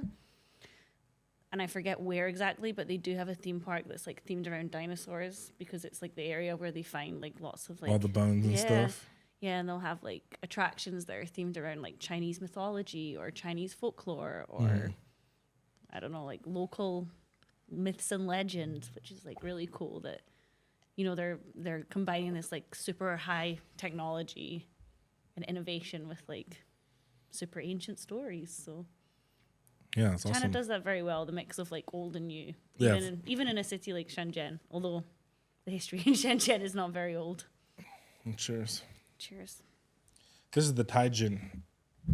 It's tasty. Yeah, I mean, all gin is tasty, but it's got definitely has like some kind of spicy. yeah. I wish I knew more about it. You don't read Chinese? I don't, unfortunately. Oh, that's cool. You know, I was crossing the border the other day and my e-channel wasn't working. The guy starts speaking to me in Chinese and I say in Chinese, like, I'm really sorry, like, I can't speak much Chinese. And then he kind of, like, had a go at me. He got, like, really sassy with me. He's like, so you live in China? And I was like, yeah. I assume you work in China? Yeah. This is the border guard? And you don't speak Chinese? And I was like, no. And he's like, really? I was like, could you just like help me with my passport? Like, come on. Can you just stamp it and let me move on? Oh no, he was telling me to go stamp it, and I was like, no, like that's why I got e-channel because I don't want more stamps. But I was like, I'm trying. It's a really hard language, you know. And he was just like, I was like, I don't need your sass. I don't need your sass, sir. I was like trying to read like his little number so I could complain, but didn't remember it. Yeah, it's better anyway, not. Got there in the end. Right. So when the e-channels, you just have to apply for it. It's very easy to get. Yeah, you can go to, I think you can do it. We did it at Fujian. Mm-hmm. So you go, you take a little number, you wait, and then you go into a little room. They register you. You sign something. Again, who knows what I signed. Right. And then the lady said, wait 24 hours. And then instead of getting a stamp every time you cross between Hong Kong and China, you can just use the machine. So if you're running out of passport pages like I am, right, you can be. It saves you. Yeah, you can survive. Yeah, and right now, like I was just reading like a news story where like to get a new passport in the U.S., it's like months. So my boyfriend's actually just renewed his passport. He had to get an emergency passport because of. Long story short, he's like changing jobs, so they give you like a temporary visa in China, which is 30 days. But then when he gets the new visa from his new job, he wouldn't have enough pages. I think you have to have like 2 or 3 extra pages. And he would only have 1. So he had to go to get a new Chinese passport. No, American passport. Yeah, sorry, American passport. Chinese passport would be very impressive. Right. So he got an emergency passport, which they give you like there and then on the day. And it has like 10 pages in it. What? So it's like a real passport? Mm-hmm. It's like, it just feels like super flimsy though, because it's only 10 pages. So with his picture and everything? Yeah, it's like a legit passport, but it feels like super flimsy. Wow. And then he was like, yeah, so how long for like my real passport? They're like, oh, you still want to get a new one? He's like, well, yeah, like I don't want like this for forever. And I think they said like 6 to 8 weeks, but then somebody else said they got theirs in 3 weeks. I think it's one of those where they like overshoot the... Yeah, literally, this morning I was watching like on YouTube this news broadcast where they're talking about how normally it's like 4 to 6 weeks to get your passport, but now people are waiting months, like 2 months, 3 months just to get their passport. There's like such a big backlog. Maybe because we're in a foreign country and we kind of like need the passport more, we get a priority. You know, to get it, as opposed to like if you're in the States trying to... Yeah, I think it's like very interesting. Not how difficult it is to get a passport, But from my understanding, like if I was living in Hong Kong, I could just do everything online and then like send off my passport. But here in China, you have to like go to the embassy, and then they won't even like send your new passport to you. You've also have to got go pick it back up, to pick it up in person. You know, in case someone pretends to be like, come on. And you have an embassy in Guangzhou? I think so. Believe so. Never had to use it yet. Knock on wood. Really? So, but yeah, I think I'll need to renew my passport soon, ish. Yeah, because I know. I mean, there's an embassy in Hong Kong, obviously, but then I'd never been there. I've just been to the Guangzhou one, which is like a fortress. Apparently, it's not as bad as it used to be. Well, no, it used to be a lot worse. Yeah. Like this is like a kind of a new building. Like before, it was in some, I don't know, it just looked like some fucking old shopping mall building. Remember, because I've had a couple of like I don't need a visa to visit the US, but like I said, I've studied there and I've spent a summer there working. So I've had a couple of US visas, and both times I think I went to the embassy in London, and that was like you couldn't even take like your phone in, you couldn't take a bag in. Yeah, same. You can't take your phone in. You have like, to. Well, they say that, but you can take your phone in. Really? Where? The one in Guangzhou. The US one? How'd you get your phone in? They always. So Tony spoke to a friend before he went, and the friend was like, yeah, it says don't take your phone in, but I took mine in and no one questioned it. Oh, really? Probably shouldn't tell everyone that the U.S. embassy is not secure. They're going to be like super strict now. They're going to come contact you.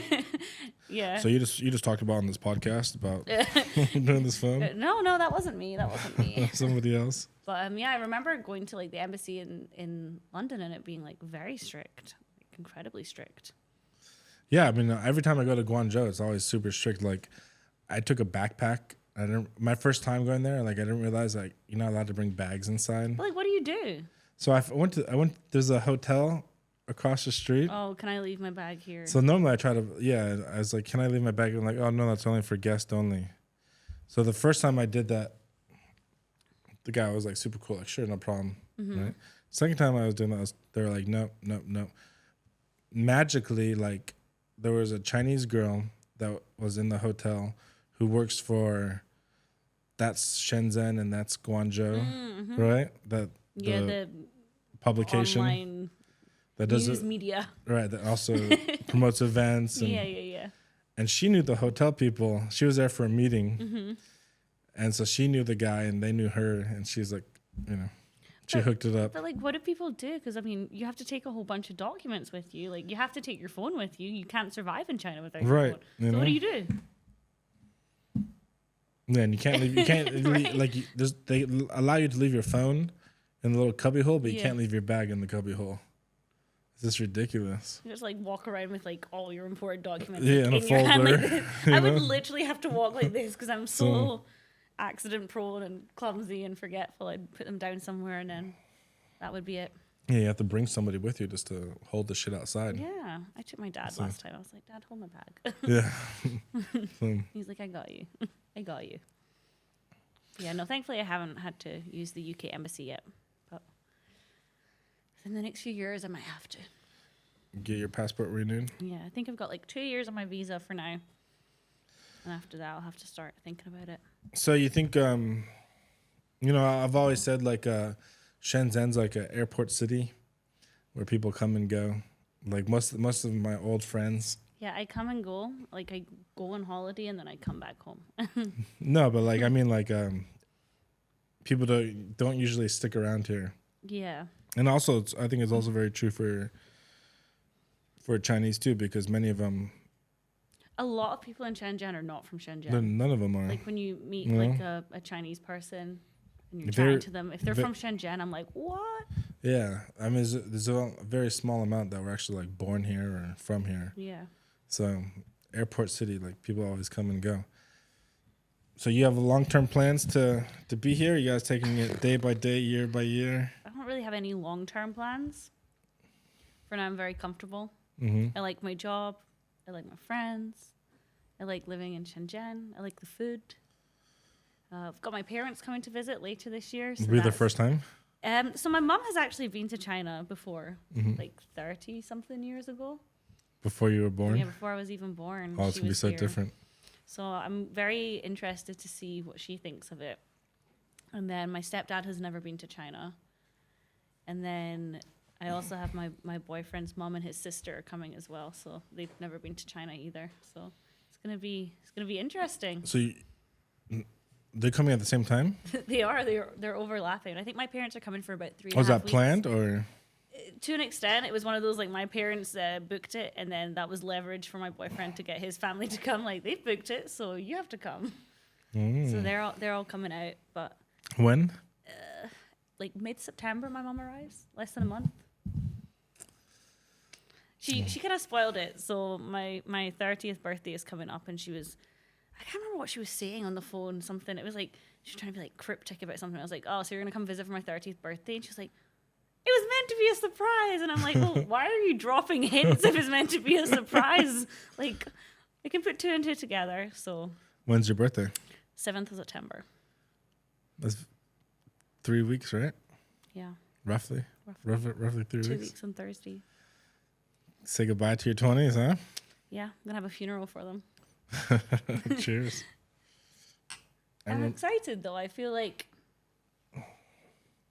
my 20s have been a very good decade, and obviously, like, China's been a huge part of that. Like, okay, I don't quite speak Chinese.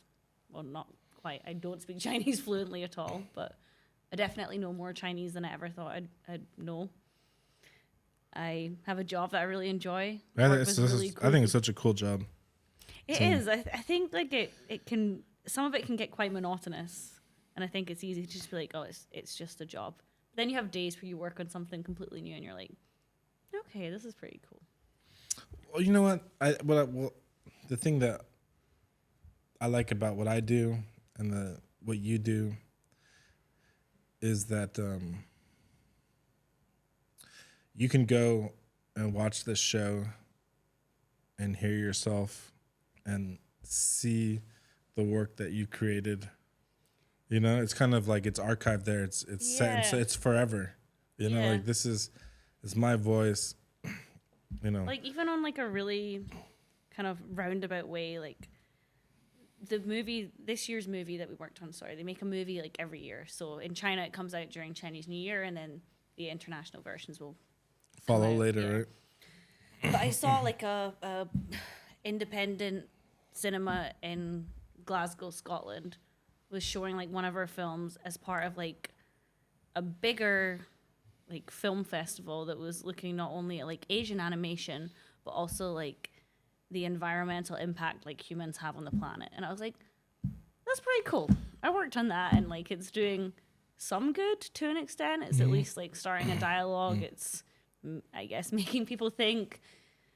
I feel like, especially with like children's animation, it's very easy to think like, oh, it's just for kids. Like, it doesn't really matter like what we're doing, but it does in some way. And it's like you said, it's always going to be there. So yeah, it's something that you create. Like, I feel like there's like many jobs where there's no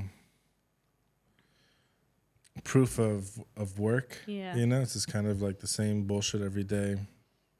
And like for me, like that's why was one of the reasons why I fell in love with like making books. You know, is that there's many types of like graphic design that you can do, but there's only most graphic design is disposable. It doesn't last. It just books it's like you never like I don't know. Yeah, it's forever. You're never gonna throw a book away. Well, at least I'm not. I usually don't. I would either give it to someone. Right. Or just hold on to it. You know, it's just like it's part of a library forever. You know. Yeah. So when you have like a job that like you create something, like you creating like this character. This character is like, you know, it's part of you. And I think that's like it's forever. You know, like I mean it's forever. It may not be like a forever job, but like the work that you've done is out there forever for people to watch and enjoy and appreciate. Yeah, I think I also kind of feel like sometimes my work isn't like very like social. Like I don't know, I'm a chatty person, but what we create, like it's a huge team that makes that, and it's like the amount of people that all work together to make this like one thing. And I'm sure it's the same with books. You know, like. Not as big of a team. No, but like you know, it's still like people working towards like a common goal. And like ultimately, okay, the movie is made in Chinese first, and like there's not really much I have control over in that sense. But when it comes to making the English versions, you know, like I'm working with the translators to make the most entertaining script that we can for like the shows or the movies. And when it comes to like naming the characters in English, you know, we're not just like, let's call him Bob. We're like, okay, like he's a monkey and he likes this, like, oh, what's it like, you know, like you get to have a little bit of fun with it. And I think that's where it's really cool. For sure. We get to name roller coasters sometimes as well. Oh, really? Yeah. So what's your favorite roller coaster that you named? I don't even know now. It's usually like part of a list of like 50 attractions. But I'm like 50. Like sometimes These guys have amusement parks all over the. Yeah, I think they're in China? like third or fourth tier cities, and I think we've also exported attractions to like 3 or 4 other countries. Don't ask me which ones. I can't remember. Like local nearby countries, like Vietnam or No, Asian countries or Africa I feel or like Ukraine was one of them. Obviously, probably not doing so well right now, but I believe can't remember. It's so bad. But yeah, we've exported like our attractions to other countries, but sometimes they'll be. I'm sure they're named different things there, but yeah, That's cool. it's pretty cool. Still never been to any of our theme parks. They have one in. They don't have one in Shenzhen. No, I think our nearest one is like Changsha, Oh, really? which is like a little far. It's like a couple of hours on Three the hours, yeah. high-speed train. I should go. Yeah, you should. Yeah. You know. But I'm like I was saying earlier, some of them are very much like centered around Chinese culture. I'm like, nah, I want to go to one that's got like roller coasters, like water parks. Like, I don't want to watch a film that I don't understand. Well, cheers. Cheers.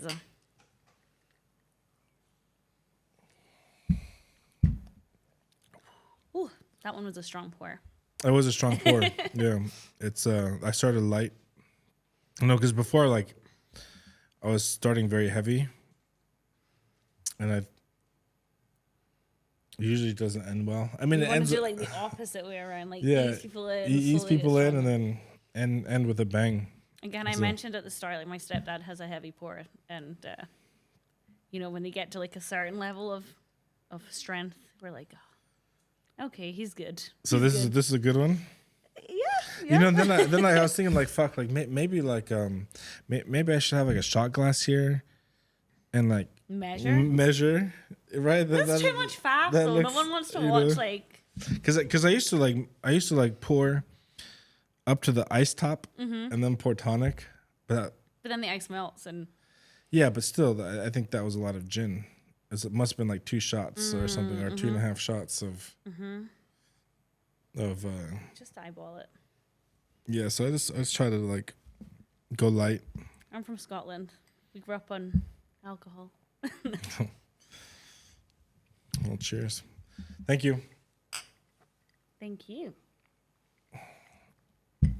I super love your job. I think it's I wish I had this talent to be a voice actor. When I get drunk sometimes I record my own Do you? crazy rants. Okay. You But- need to let me hear like some of these at some No, point. never. No? They're dark. We need a and few more gins then. they're dark and they're twisted and they're Sorry. Oh, it's okay. They're dark and twisted and I don't know. It's like I got like I love. You know, I've always wished I was a singer, and I love to sing. I love to create lyrics. I love to go into like a character and create. I'm laughing at you saying singing. I guess this is a kind of a fun story to tell. So our movie that came out last year. Did you have a singing part? Well, let me tell you. So I got to be like the not bad guy, bad woman in it. You know, like the villain, which was so much fun. But she had a song. I am not a singer. But not normally, like when they do these kind of like, they have somebody else do the songs, right?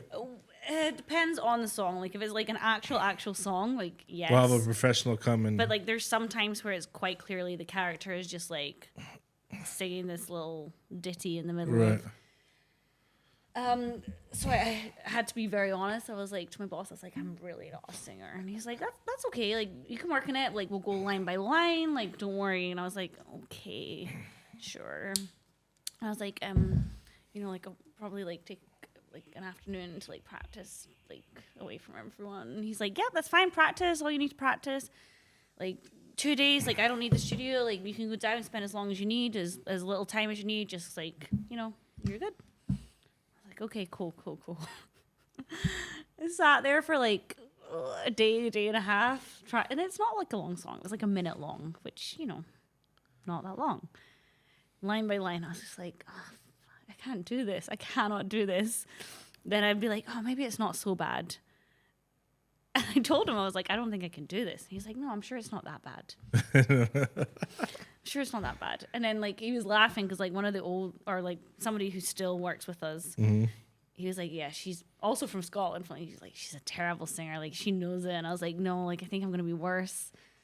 So we go to the studio and he's like, all right, line by line. We got it. We spent like a whole day. Just trying to sing it out? Yeah. We got someone else to do it in the end. Oh, really? I was like, I'm so sorry, but I told you I cannot sing. And he's like, it's okay. It's not a big deal. Yeah. I have like... I was like, I tried though. He's like, no, you did. You put your best effort in, like, right? You really tried. I was like, I really tried. So where did they find this other person? It was just one of the other voice actors that we had in the movie. They got her to just do the song as well. Sing it out. They're like, yeah, these are your lines now. Fuck. It doesn't sound too unlike me, but it just kind of sucks because I really enjoyed like the character as a whole. But now I'm always gonna know like it's not me. This one little part is not you. Like I remember even high school, like me and my friend being part of the school play, and it was a musical, which. You know, like I wait all of my high school career for some for this drama session. It's a fucking musical. Come on, give me a break. So obviously I wasn't gonna get a good part in that. But me and my best friend are very enthusiastic. We always say like what we lack in talent, we make up for in enthusiasm. Right. And so there's this one line going freely, this one singing line. And like one of our other like really close friends who's like an incredible singer, like incredible musician, he's like, oh, like why don't you give it to like Liv or Amy? And the teacher goes, yeah, anyone else? She knew. Like looked over us and we were like, oh, that's not very nice. She knew. The same teacher once caught us rehearsing and asked what the noise was. Oh, fuck. Yeah, like I think I had a good voice before puberty. I was like in the elementary school choir. And then ever since puberty came, like I have no range, right? Yeah, so just every time I go to like KTV here, you know, especially like the Chinese people, they all want me to sing, and they're like dance monkey dance. You know, like no, I don't sing. You know, like not even. Well, that's the thing. Like often, like our company will go out and they're like, "Oh, Olivia, like go," and I'm like, "Yeah." But thankfully now my boss has heard me sing, and he's like, "No, don't want it. No, don't do it. We're all having a nice night. Let's not ruin it." Right. So just but yeah. By the time I get to KTV, I think I can sing though. Why? Because you've had some booze in you. Yeah. Well, that's anything at that point. I mean, yeah. I mean, once you get, but even no matter how drunk I got, and I've had stupid drunk blackout KTV nights, especially in my younger days. Stories that I shouldn't tell on this podcast, but I still can't do it. I still can't sing. You know, it's just not. Occasionally, I'll like sing along to a song, and I'm like, "Oh, that was quite good." And like my friends are like, "Yeah, okay, sure." Yep. It's so good. I think when I was younger, I was a good singer. But then again, I was an only child, so I don't know. Maybe my parents were just. Yeah, I wish it was a talent that I had. You know. I think it would have like helped a lot with the old acting thing if I could sing. I'm also not a very good dancer, so I'm like definitely not a triple threat. You know, they say like if you can sing, dance, and act. You got everything. I can. So how are you as an actor? I think I'm okay. I'd hope I'm okay. Yes, I know we were talking about before, like you made some like short films or student films or something. Well, I was very young at the time. I think it was like maybe 19, 20, but it was like a film company an hour and a half drive from where I lived, which in Scotland is quite far. An hour and a half. I know it's like not the whole country, right? Yeah, I know it's not very far in California, but Scotland, like if you're going an hour and a half away, it's pretty far. And I remember when I first went to audition for them, I think I must have been like 19, but they asked to see ID because they were like, didn't believe I was old enough to, to be there. And I was like, I drove myself here. And they're like, and then like I produced my ID and they're like, oh wow, you can drive. I was like, I'm not lying. Like I'm not that good an actor. But yeah, they ID'd me at my audition. And yeah, I made a couple films with them. You got the part? Yeah, I got the part. Made a couple films with them. And still talk to them from time to time. But, you know, life gets busy. They got kids now. You know how it is. Yeah. But yeah, it was a Colombian guy that had moved to Scotland. And he kind of started up this, I guess, like vlogging and YouTubing so he could send stuff back to his family in Colombia. And then from there started getting a bit more creative with it. And then, yeah, for maybe like a year or two, we were making a few short films, short sketches. And yeah, it was really fun. It was nice doing something creative on the side of whatever I was doing at that point, which I think was working in a roadside cafe. You graduated from McDonald's at that point? You were really working at McDonald's for something? I worked for like 2-3 months. Fuck. Because I walked out of my previous job. Oh, really? Yeah. My boss is an asshole. At McDonald's or No, the previous job. What was the previous job? It was, so in Scotland we have what's called a fish and chip shop. Don't know if you've ever heard of them. They're called fish and chip shops? Yeah, we shorten it to Chippy. It's like a brand, it's like a chain? No, it's like every town has them. It's like deep fried fish. No, but this like shop was a chain or No.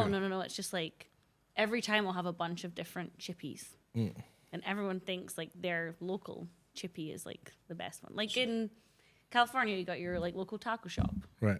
Kind of like that. But our food was deep fried and greasy and delicious. Well, fish and chips, right? It's deep fried deliciousness. I don't actually eat fish, but everything else is good. And yeah, the boss was really horrible to me one day and told me to go on my break. And I left and did not come back. Cheers. Cheers. Shall I teach you a Scottish cheers?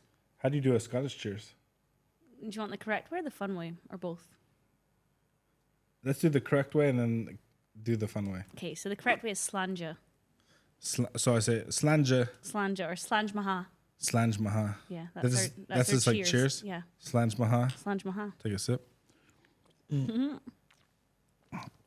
Spill on half of me. Spillage lickage. Just kidding. So? The fun way is up your kilt.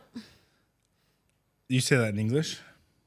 So you know a kilt is like... I don't... Yeah, the kilt. Up your kilt. Up your kilt. Up your kilt. Wow.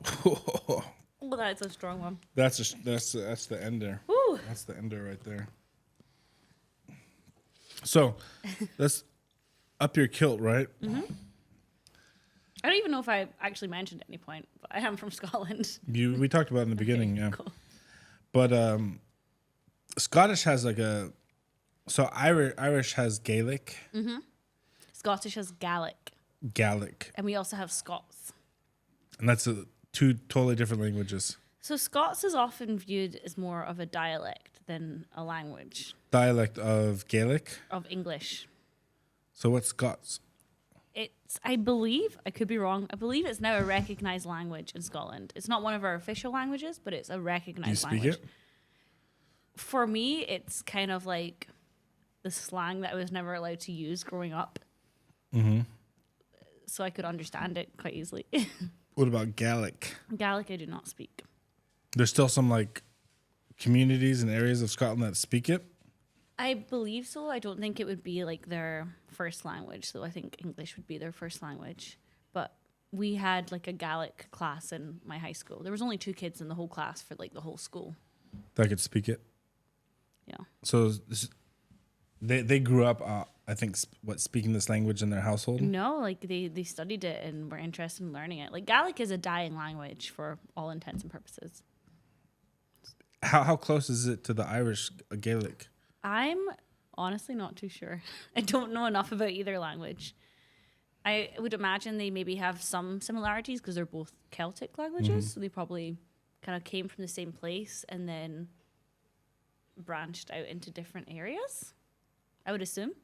So here I have a question for you. There was one very Hope I can answer. one very famous movie about Scotland, which was Braveheart. So, Okay, so you're gonna love my answer. how? Okay, so I guess it's a two-part question. How accurate was Braveheart as far as the history Okay. and the characters go? Okay. And What did the Scottish people think of it? so let me, before I answer your question, let me tell you, where I grew up is where Braveheart really happened. It didn't happen. It happened all the beginning of the story. You mean? Like the whole story, like the Battle of Stirling Bridge is where I grew up. That's like, I went to Wallace High School. William Wallace High School. And then the second high school I went to is Bannockburn High School, which was actually the battleground of the Battle of Bannockburn, which is when the Scots won their independence. Wow. So you were right there. So I was right there, and my mom was a tour guide in Stirling when I was a kid. So and how I accurate would is sit on it? the bus and just read my book, so I've heard the tour like a billion times. So you know the history. Yeah, not as well as I probably should at this point. I think it's like any movie. There's It's close or not? Dramatic license. This sounds so bad. I actually didn't watch Braveheart until this past year. Oh really? Oh, okay, so it's still fresh for you. So Is it? I don't know. It was a Sunday. You know, there's only so much I can absorb on a Sunday. I'm a very fragile human being on a Sunday. So is it true that William Wallace, his wife was killed by the British? Is that part true? Right, because that's like that's the big turning point in the story, right? I'm not too sure on that. I would not like to speak on that. But but still, Scotland is still part of the UK, right? We are now, but in 1314 we gained our independence from the English. Hold on a second. 1314 is when the story of Mr. Wallace happened. So by that point, it actually wasn't William Wallace. He had already been killed by this point. It was a guy called Robert the Bruce that led the Scots to victory. But we're talking about 1314. Yeah. So we're talking about 700 odd years ago. 700. Almost 700 years ago. Because that was the big thing when Scotland had their independence referendum. It was in 2014, I think. So it was like 700 years since. 2014. Had the independence referendum? We had like another vote to see if we should be part of the UK or if we should be our own independent country. And then you voted to be still part of UK. Yeah, we voted to stay there. Because they were like, if you leave, like you can't be part of the EU. And then we stayed. And then the UK voted to see if we should be part of the EU. And they voted not to be part of it. They voted to leave. That's ridiculous. Well, let's not get into politics though. No, but back to Braveheart. I grew up in like a super historic area. It's called the heart of Scotland because geographically we're right in the middle, and also it's kind of like where most of our big history happened, really, to be honest. So, the guy that you mentioned after Braveheart, what was his name? Robert the Bruce. Robert the Bruce, and he was in Braveheart, wasn't he? I think he must have been. Like I said, didn't pay super lots of attention to the movie. But I think Robert the Bruce actually started on the English side, and then he was Scottish, but he was on the English side. He flipped over. And then he flipped over, and he kind of picked up where Wallace left off, and he was the one that ultimately led the Scots to victory against the English. And then, so Scottish was... You're going to get like so much hate in the comment for me being like a little nationalist at the end of this podcast. No, I think it's good. So... I'm not being nationalist. I'm just sharing the history that I know. So at what point though, Scotland was independent for a long time after that? I actually don't know. But when did it become part of the United Kingdom? Idea. Probably should look into that. You're asking really good questions, and I wish I had the answer. My mom is gonna. She's gonna be calling me. She knows all the answers. Yeah, she knows all the. She's like yelling. She's coming, now. right? Yeah, she's coming. Oh, I'll have her on the podcast. Dude, bring her over. Oh, we'll talk about Scottish. She's led an interesting life too. Yeah. You tell me a little bit of spice of her life. We'll throw that in. We'll throw that in. Oh. Plus the Scottish history. Yeah. But my mom's very big on Scottish history. Like I said, she was a tour guide in both Stirling and Glasgow, and I think one of the saddest days of her life, she had this really nice like book that was like about Scottish history. She loves books, so you'd probably get along with her. Right. And we had a dog at the time that just ate everything in sight. She was a puppy, but what puppies do, right? we came home one day and the puppy The had book eaten the book, and that was my mom was like, the dog's going. The book was like the final, like by this point the dog had eaten like curtains. Mm-hmm. The dog had eaten through the plasterwork of the wall to like the brickwork. Oh fuck! But the book was the final straw. She was like, the dog has to go. I mean, my stepdaughter were like, no, we'll buy a new book. we had a rabbit like that. We had a rabbit. Yeah, we I don't know. Like there was a time when I was very young where we went through a bunch of animals. So at one point we had a turtle. We have a turtle. The turtle got sick, and so like was it like big or small? It was. I mean, box turtle. Okay. Ours is it was like one of those big. land turtles, you know. Oh no, ours is like this kind of big. Yeah, I think it was some. Okay. I mean, it was so long ago, but like. I say ours, it's not mine. I don't take anything to do with it. So we just put it in the forest and let it walk off. Yeah, so that's how we got rid of the. My parents said like, oh, it's sick, so. But better just let it die in nature. So we had a rabbit. I have no idea what happened to the rabbit, but this rabbit, right, was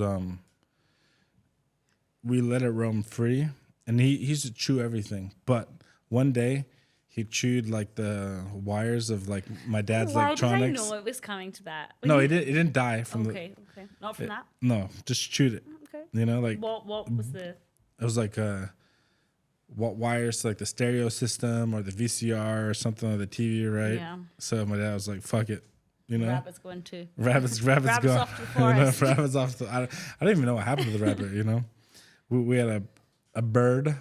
I don't like birds. I'm sorry. It was like a parakeet. No. So we actually we had two. We had a blue parakeet. And this was like the coolest bird. It used to always follow my mom around. Super nice. Then we wanted to get it a friend. We had this green parakeet.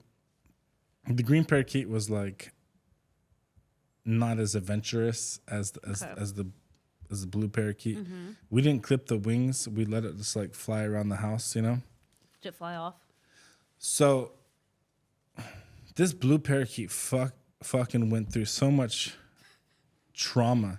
Like one time it like was crawling through like the wires behind the TV, and it got its tail stuck and like ripped out its own tail. Smart. Animals are really not smart. And then another time, and this was unbelievable. So like we would go visit my family, which was like a 4-hour. My mom's mom, so my grandmother, go to my grandmother's house, and we bring the birds with us, right? Just in a little cage and stuff. So I'm sorry to interject. Like me and my boyfriend always joke he's from like a Mexican family, and like he's like Mexicans love their birds, and so when he went home last time, like his mom had a parrot or something. And I'm like, your family sounds like they might have a little Mexican in them, or yeah, well actually yeah, like my mother's my mother's grandfather was like a Mexican Navajo mix. I could not imagine anything worse than a pet bird. Like, no offense to well, this fucking owners, so this bird, right? We went to my grandmother's house. My grandmother had cats.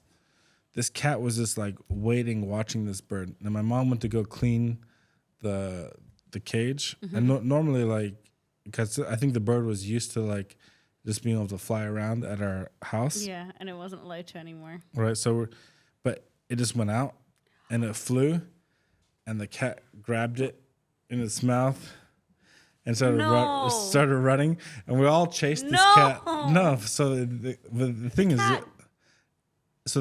eventually the cat just like dropped the bird.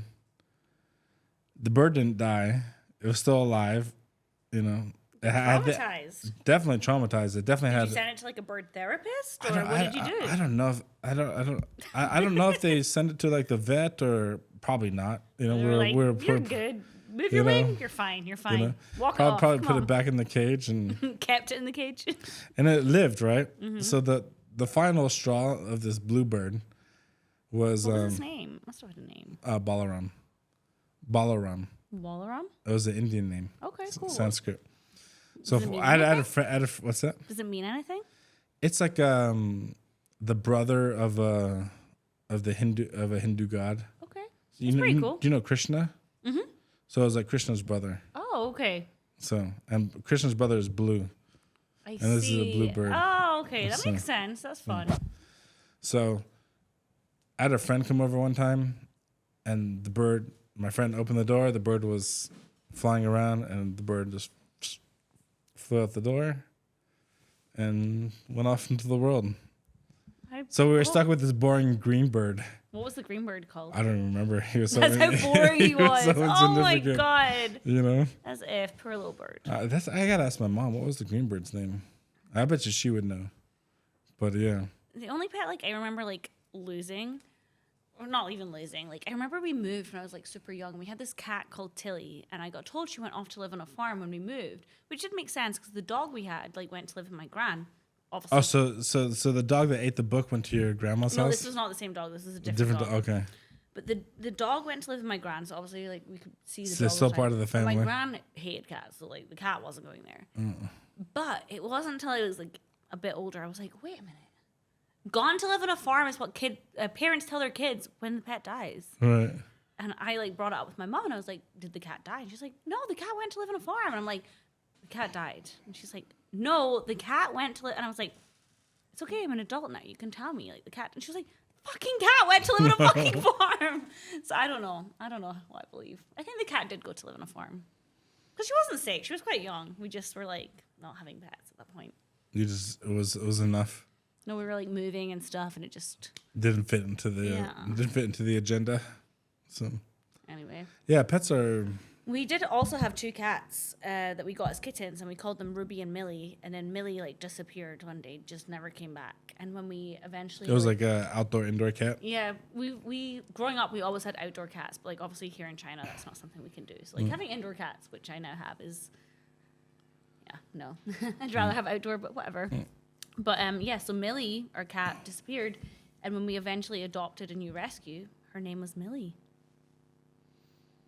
I was like, it's fate. Yeah, you gotta have it. And my mom, every time I speak to my mom, she's like, I think these cats are gonna die soon. And that's been since I left for university. They're still like Still alive. hanging on. Mom's like, yeah, they just don't do anything. And when I went home, I was like, they seem pretty active to me. Like they seem fine. Mom's like, oh, maybe they're just excited to get home. And I'm like, girl, relax. Like she's so morbid. Like so convinced the worst is gonna happen. No. We also had like a indoor outdoor cat. We had this cat called Blackie. I think I prefer like indoor outdoor cats. I think all animals should be indoor outdoor animals. Yeah, me too. So, but Blackie, one day he just come home. didn't show up anymore. So probably like a fox or a snake or something. Probably. I mean, one of our Or cats he fell in love and went to Hollywood. You know, maybe he's like a big movie star now. it could be. You never know. But he was a good cat though. One of our cats used to, for like a period of time, kept like bringing home like children's clothing. Which is like a bit weird. Just like, randomly, a cat. I mean, I would assume it was getting it from like someone's like laundry line. A or cat? Something. Yeah, like one of our cats, because indoor outdoor. You know, they bring things home. Not like a dead rat or a dead bird or something. From time to time, that's a whole other story. We got one mouse that got like under all of the stuff in the kitchen. Got to my stepdad, like, come on, Mickey. My mom's like, who's Mickey? He's like, the mouse. She's like, oh, for fuck's sake. Dead, right? No, the mouse was still alive and had like skedaddled like under the kitchen counter. So it's like hobbling over. Yeah, so my stepdad was like, I need to get rid of this. Like, don't need a pet mouse on top of everything else. But no, like one winter, like our cat just kept bringing home children's clothing. It was like a sock or like a little tiny T-shirt. I think there was like a little mitten. And we're like, really hope this is coming from a laundry line and nothing else. Right, dude. Yeah. You know, because like a lot of like serial killers, they always keep like a little token. A serial killer. Yeah, it could have been. Cats are mysterious. But yeah, no, our cats now are here in China are indoor cats, but I really wish they could be outdoor cats because honestly, they're little fucking bitches. Like they need a little push into the real world. Yeah, I mean, like, it's like I grew up with a lot of animals, but they never. I never had the experience of having an animal that died naturally. They always disappeared or something happened to them. Mine, apart from the one that disappeared, like mine have all like died naturally. Actually, like the 2 dogs that I had, like both died like immediately after I left for university. But naturally, right? Yeah, they were just old. Yeah, like we had a dog when I was a kid, but it was like an outdoor dog. I mean, it was our dog. It was the family dog, and then we were living in the country, and then when we would leave for like a day trip or something like that, we would like chain them up to the yard, like outside, yeah. Outside, yeah. And then one day we came home and just wasn't on the chain. Oh no! And then that was a hard one because like birds, fucking rabbits, turtles, cats—they're all kind of like not so sentimental for humans, but dogs are like they love their owners. And this dog, I would say me like and this dog were like outdoor cats are not very sentimental, but like when you just have an indoor cat, like it's a totally different cat. Yeah, because you're boxing together. Yeah. You know? Yeah. Anyway, sorry. So this dog. So this dog disappeared, and did you ever find him? No, nothing. So, but there's a weird story. Like he was still kind of like a young dog when he disappeared, and then a few years later, this random dog came back. Dog? You know, like, so here's the weird thing. It looks like the same fucking dog, right? But we had neutered our dog, so we cut off the balls. This one wasn't. And this one wasn't. But maybe his balls grew back. Maybe his balls grew back. I'm sure it's happened. No, I'm not sure. But it was probably like happened in it Grey's was like Anatomy, okay? looking identical. So, but at that when this dog came back, we had already moved from that spot, and the dog went to our neighbor's house. But it looked the same, and they adopted it and still have it. Maybe it's dead now, but maybe it's your dog reincarnated. It was, looking wise, it was like the same dog. That's kind of freaky. But the only reason, like, I still believe that it's my dog, just because like this dog showed up one day at our house. But the fact that we had cut the balls off of our dog, and this balls were not cut off scientifically. You know? Yeah, I don't know. There's a TV series somewhere that has an explanation for that. Right. Cheers to that, dude. Yeah, I'm desperate for a dog, but we keep rescuing cats, so we can't have a dog. It's hard to have I think if you're gonna have a dog, you need to have a yard. I think so too, or else you also need to be willing to like walk them a lot. Yeah, but I just think like because we have like a very, very like, or my mom has like a very, very small yard, and like so like the dogs get their exercise from being walked, not from the yard. Yeah, we live in the when I had this dog, we lived in the country, so there was no like the yard was the forest. I just think like you need to think about like the time commitment you have for the dog. Like what size is it? Like, can you give the time to walk it and as much as it needs to be? Yeah. Like, yeah, I'm desperate for a dog. The kind of love they give you. Dogs are the best. They really are. Cats are little shits. Yeah, cats are boring. Our cats are not boring. They're little come shits. on, like it's seriously like when you compare like a cat to a dog, like what you can do like with it, you know. Like, sure, cats are nice and you can pet it and it purrs and we keep finding like cats that need to be rescued, and we've got like a blind cat at the moment that like. How many cats do you have now? Fucking 4. I remember you just had the first one. We had 2. We got 2 like together. They were sisters. Those the 2, right? Those are our cats, like for all intents and purposes. Those are our cats. Like, and then you took care of a friend's dog for a while. Yeah, we took care of a friend's dog for a while. Got rid of that, and then we got 2 turtles because Tony wanted turtles. One of them died. And then the other one's still alive? The other one's fucking crazy. Like that turtle's like this at the window all the time, or not the window, like the glass. Is it a water turtle or? Yeah, like it just wants food. Like. All the time, like no matter how much, like there'd be times where I'm like, I fed the turtle. He's like, I already fed the turtle, and I was like, oh, she was like looking like she needed. We don't know if it's a boy or girl actually. Was this a water turtle? Yeah, but we're like, it's just like Does it have like a land that you can crawl it's on? like a little bit for basking and then like the water, but like it gets really like crazy in the water. And then we rescued like our community, like obviously has cats. Became somewhat too invested in, and we're like feeding the kittens last summer, and then one of the kittens got injured, so we're like, oh, it's okay, like rescued her. We're like, she'll be super easy to rehome because she's a baby, nobody wants her. And then we were coming home from work a couple months ago and found like this cat that had been like thrown off an overpass, like its whole like skull was like fractured and broken. Oh, this is the one you're showing on your moments. And then we got her to the vet, and they were like, yeah, she's also blind. So we're now like, she's fine. She's like, as fine as she can be. She's back with us, and like we're getting her like vaccinated so we can then get her spayed. But she fucking hates me. Oh, really? Like she doesn't mind Tony, like my boyfriend. Like when he like pets her and talks to her, she's like really chill. Whenever I'm near her, she's like. But she can see or totally blind? Apparently totally blind. But I think she must be able to see like tones. Or be able to smell? I think when we have the light on, I think she's more calm. But yeah, she hates me. And I'm just like, you're so annoying. And she started meowing like all night. All night. She's not spayed yet.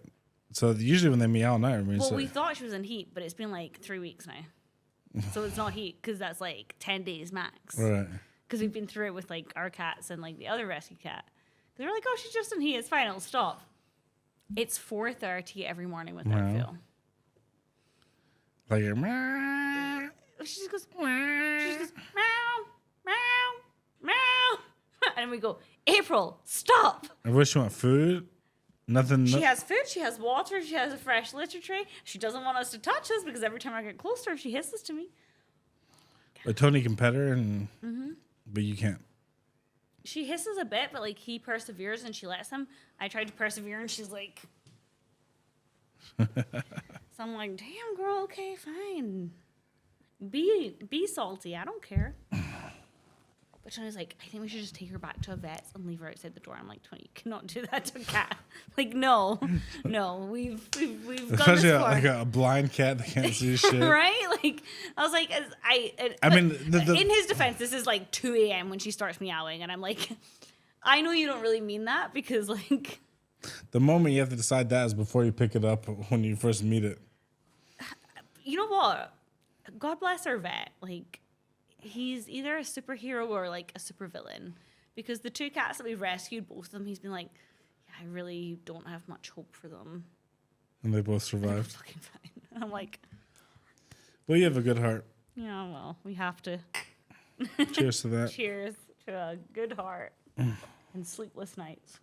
It's been a pleasure. I'm thoroughly tossed.